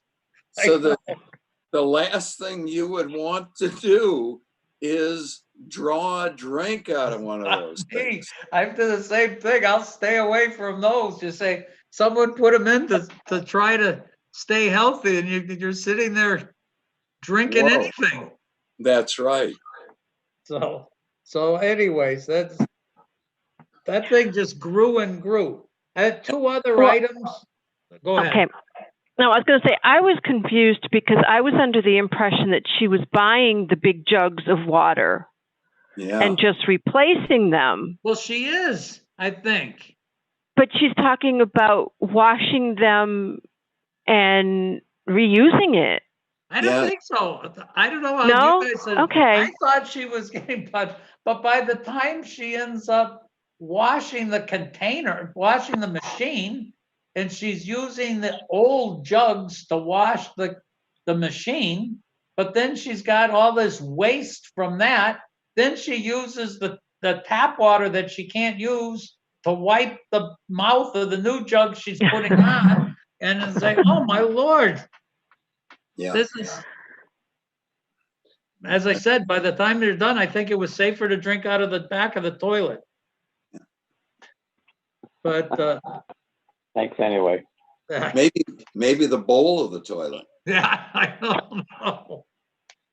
But there was, Gene, you had a thing about tag sales? Yes. Well, we had a complaint. Well, the select board wanted to know if the board would approve people having tag sales. And then I had a complaint. I guess they're not issuing tag sale permits right now, but I had a complaint from someone saying that he couldn't get a tag sale permit, but then someone in town had a tag sale. I saw that down by you while you were gone. Yes. And so I don't think it was a very safe operation. I'm sure it wasn't. So I don't know if there's something, I don't know if the police should be shutting them down if they are notified that there is one. I don't know how the board wants to follow up on this. I'll throw one out on the surface. I don't think there should be tag sales. I think people hopping out of their car and walking through and who knows what they're picking up, and it seems crazy. Herb and Lee, what are your thoughts? If the town isn't issuing permits, then I don't think it ought to be taking place.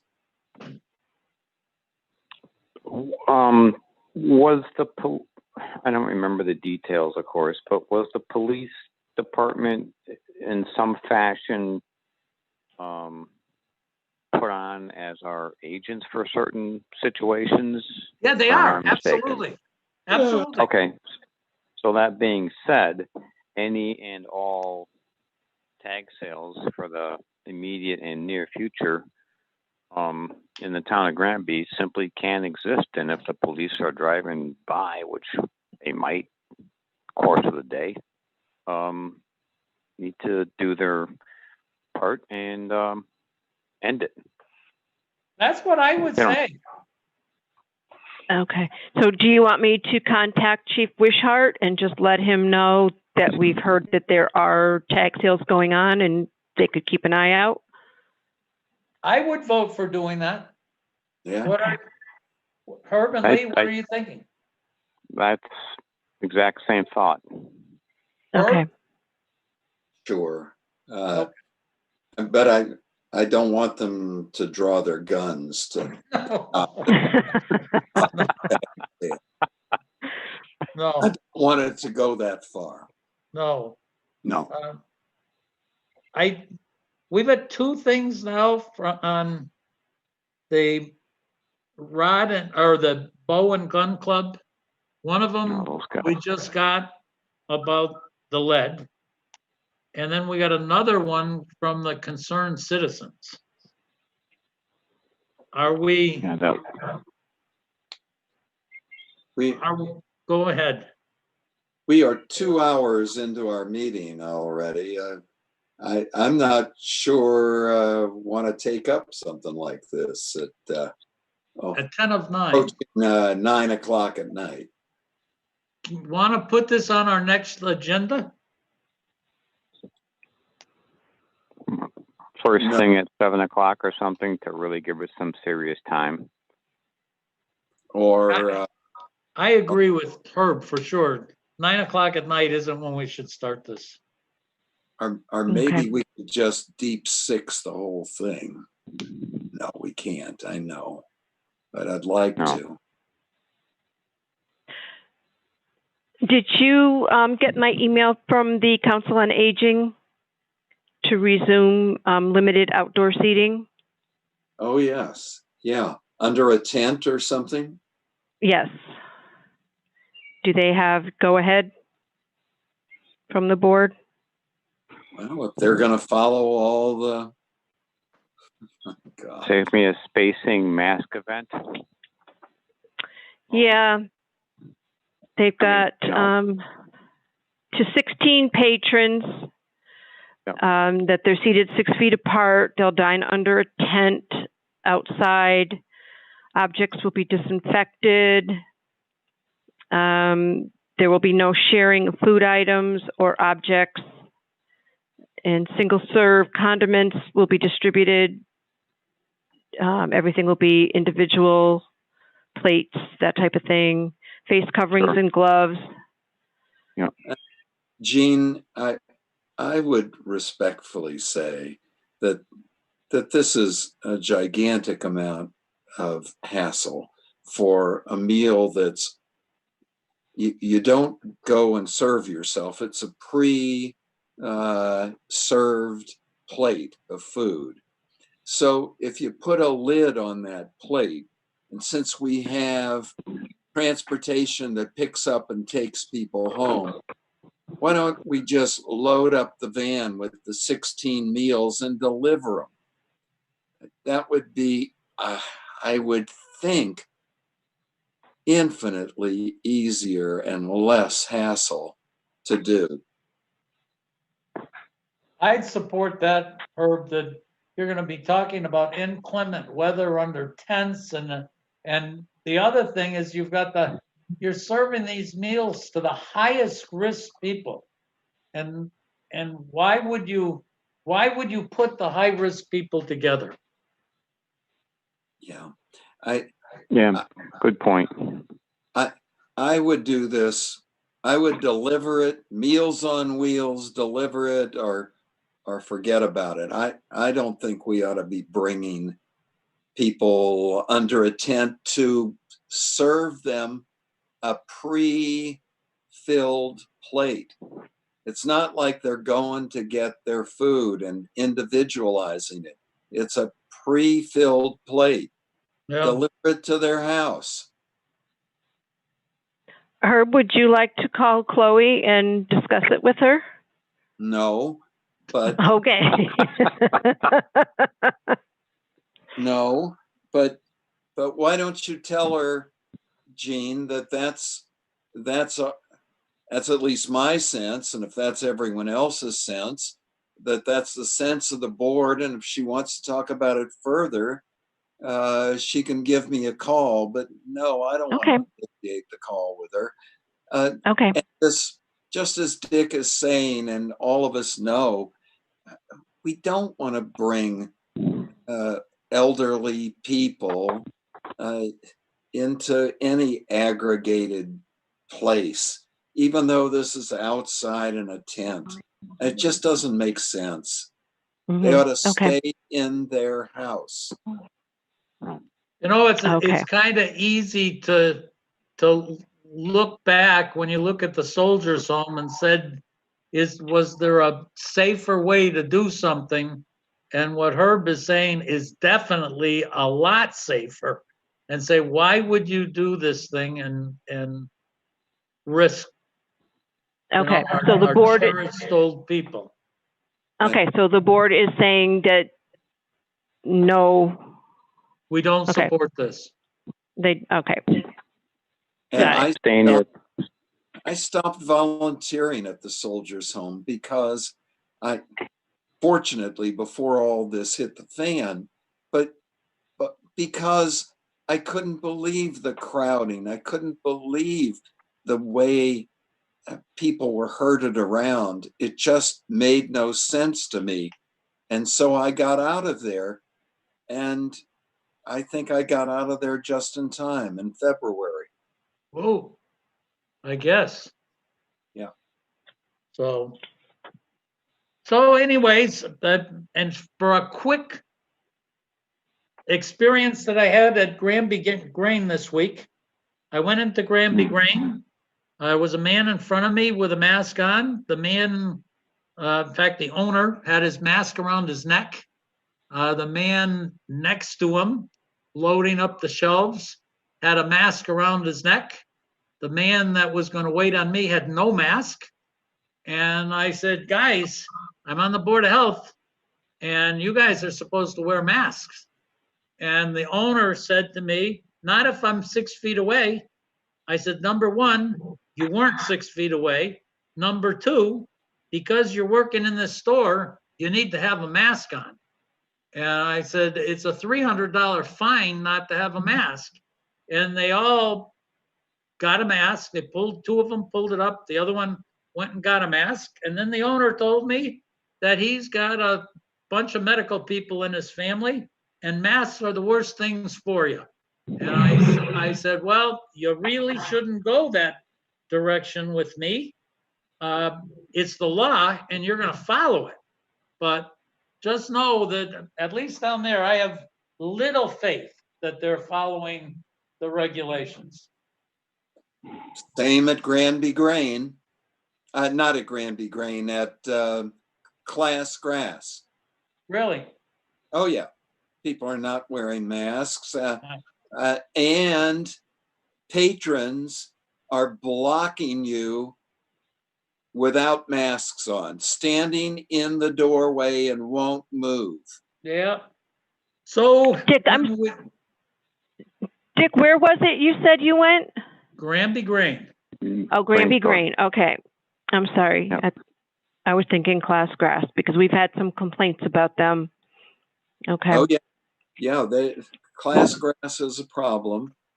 But there's nothing isolated about either one of these. The polarity of mask wearing is unfortunately coupled with politics, and I think people are just hardened in their positions right now. And unfortunately, Herb, what you said that you're predicting, I'm afraid once we start getting bombarded with people from other parts of the country bringing it in, and then you put the people that are within our state who refuse to comply with the safety measures are going to bring us problems. I'm really desperately afraid that that's going to be true. Let me ask you all one other thing. I send along a lot of junk that I read in medical things. Did you all want to keep receiving that stuff, or should I just stop that? I try to, on the ones I can open, Herb, I look at the ones that, some of them are things that I think that you need to be a member of to get into it. The journals are difficult for me to get into. Okay, Well, I'll if try. they're- I'll Go try ahead. to be more selective then in what I send along. Some of the things, though, I've been trying to emphasize for weeks and weeks here, and that is the statistics of testing. The statistics of testing are terrible. The false positives and false negatives are overwhelming. And when you have a problem with a low prevalence and a test that has very little positive predictive value, these tests are almost worthless. Hmm. And false negatives are unbelievably dangerous. Yeah. Somebody says, well, I was tested and I'm negative. And you say, oh, really? I would just not believe most of this testing stuff, not believe it. Yeah. And especially if anyone had any symptoms. But as we are all finding out, the vast majority of people who are apparently positive are symptom-free. That's apparently positive. So this thing is pernicious. It's absolutely pernicious. And the only way to protect yourself is to protect yourself. Yeah. You got to stay away from crowds. You got to wear masks. You got to stay in your house. You got to be circumspect about other people. And Lee, I would put up another layer of plexiglass. Okay, that brings me to the sports programs. Yeah. We had 2 people today contacting us about the sports programs. The high school, they do a soccer thing. Let me see if I forgot my note. Oh, yeah, they do summer soccer at the high school. And I was confused because it looks like phase 2 is allowing them to practice and scrimmage, but no games. And then when I looked under phase 3, I only saw indoor sports. So I don't know what I'm missing, but. The outdoor sports are much more liberal. Phase 2, I've just read it again, says absolutely no scrimmaging in phase 2. The problem is phase 3 is coming, although I think they said the earliest phase 3 can come now is the 9th of July, but I'm not positive. But I think that's right. Go ahead, Herb. I think that's right, July 9th. But I can't find guidance on sports. It looked like the general description was they were going to be allowing youth stuff to happen. Which, of course, is madness, because if youths are infecting one another, as they're doing, as we see on the beaches and in the bars, and they go to see their parents and grandparents, and then we get serious illnesses. So this is a pernicious, terrible problem that we have right now. And we've got to be protective of ourselves and everyone else that we can protect. The problem is, like the folks at Granby Grain, don't tell me what to do. I have First Amendment rights. Yeah. And don't tread on First Amendment rights. Yeah. And you say, right you are, my friend. Right you are. Yeah, but as you point out, Herb, if you look at the distance, the gap between, we're gonna open up things, but everybody's gonna wear a mask and keep the distancing and say, well, that's how we're gonna run. That's one thing. But now that we go and say, well, you can go to the restaurants and not wear masks, but if you're a little bit, 6 feet between tables, which is 2 feet between back to back of the next table, and then you take the kids and get them running around spitting and coughing, and that's a big, big, big, big change. Well, my recommendation is stay inside. Yeah. Whenever you can. Stay inside. Be careful of crowd. Be careful. So what do I tell the GAA baseball director? I think you have to tell them that the guidance isn't out yet. Okay. And What do you think? I think you have to tell them that for Major League Baseball, they're going to prevent the guys from spitting. I know. No. Or kissing their hands. Yep. Or licking their hands. That's right. No.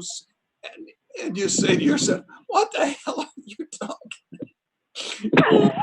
Prevent the people from spitting. Okay, so now the church. Yeah. Can they have outdoor services?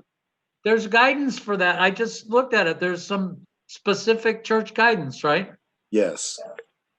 Okay. So they can if they follow the guidance. Okay. Follow the guidance. That's okay. Right.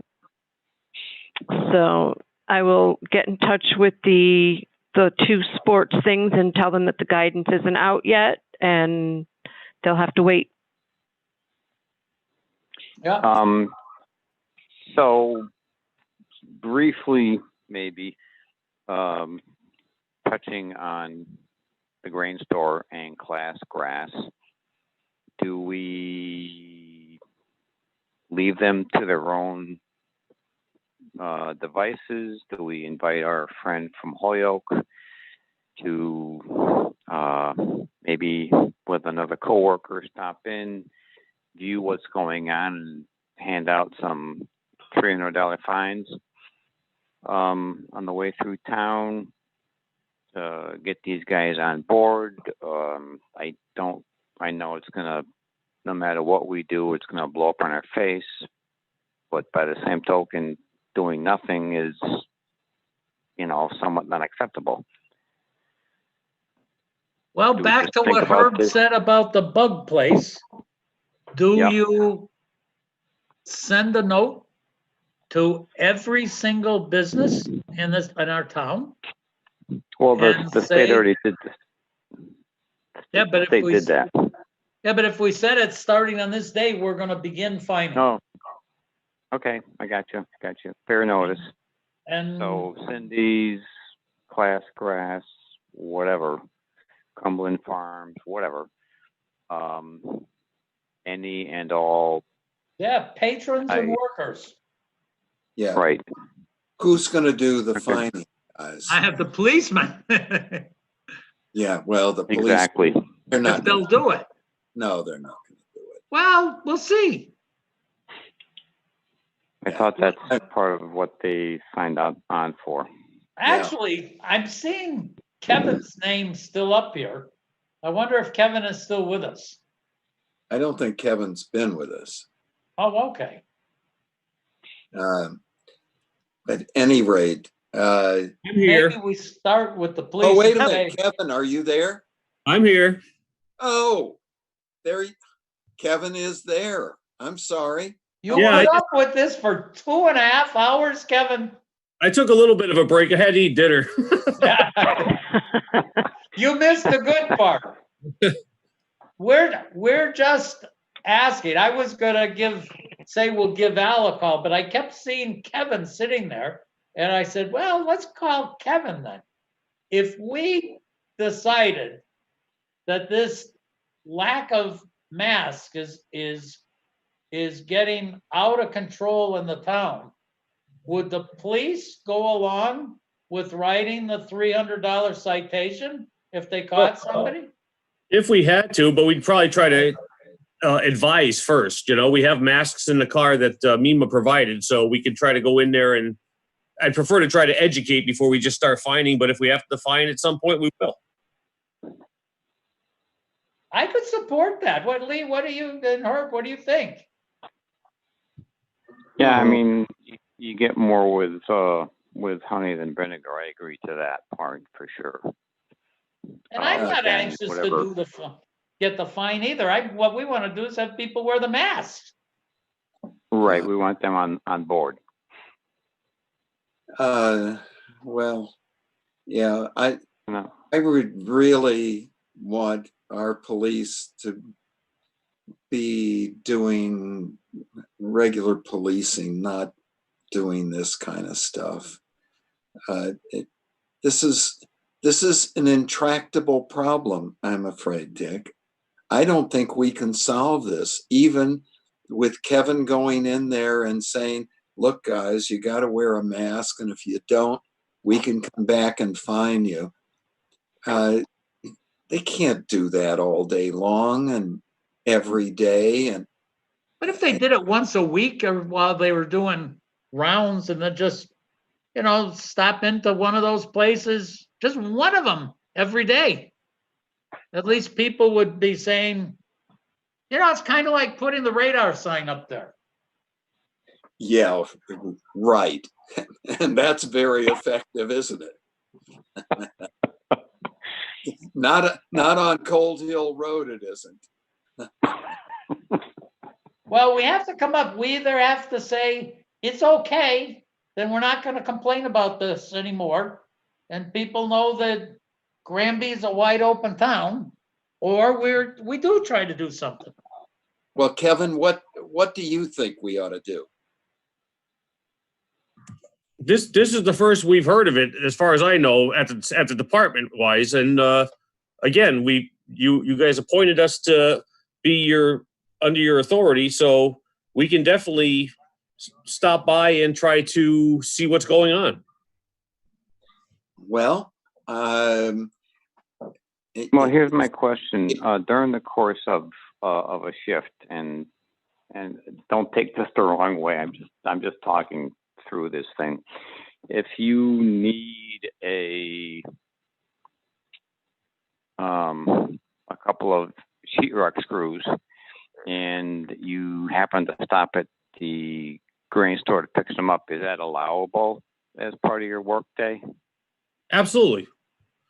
Okay, so if we try to. That's where, I'm sorry. Go ahead. That's where I'm going. That's where I'm going. If you need, a quart of 530 oil from Drussel's, or some number 4 Phillips screwdrivers, or some full thing, you stop in at the grain store, or some grass seeds from class, whatever. At that point in time, it could just simply be an observation of what's going on internally with the staff and the patrons. Absolutely. I can tell you personally, I've shopped class grass a couple of times, and I've seen people wearing masks. So I'm not sure exactly when these complaints are coming in, but we can definitely have guys, they're out on patrol. We can stop by and just, again, like I said, MEMA provided us with masks, and we can people and hand them to them and say, look, you're supposed to be wearing them. I mean, if somebody claims that they have a medical issue, obviously you guys know we can't do anything about that. Can't do anything. You can't even ask you what it is. Exactly. But, if you guys want to send us an email and just what places you're having some concerns with, we'll send some people by to talk to them. Great. Let's try it. As long as the police don't mind doing it, and we're not asking anybody to be Gestapo, we're trying to do it the easy way. Let's try to see if the easy way works. When a man volunteers, I don't think we want to deny it. Yeah. So, Okay, Kevin, do you want me to send you the email or Chief Wishart if we get a complaint? if you can send both of us, that'd be great. And then, Okay, up on it. all right, Okay, will do. Thank you. Yep.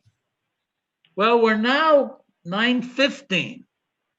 I'm more tired than I was at 9:15. Let's quit. I don't have anything else, Okay, so I think we're good. okay. All So right, good folks, night, thank you very everybody. much. Okay, Good night. Bye. Bye. Good night. Thank you Thank all. you. Thanks, Kevin. Good night. You're welcome. Yeah.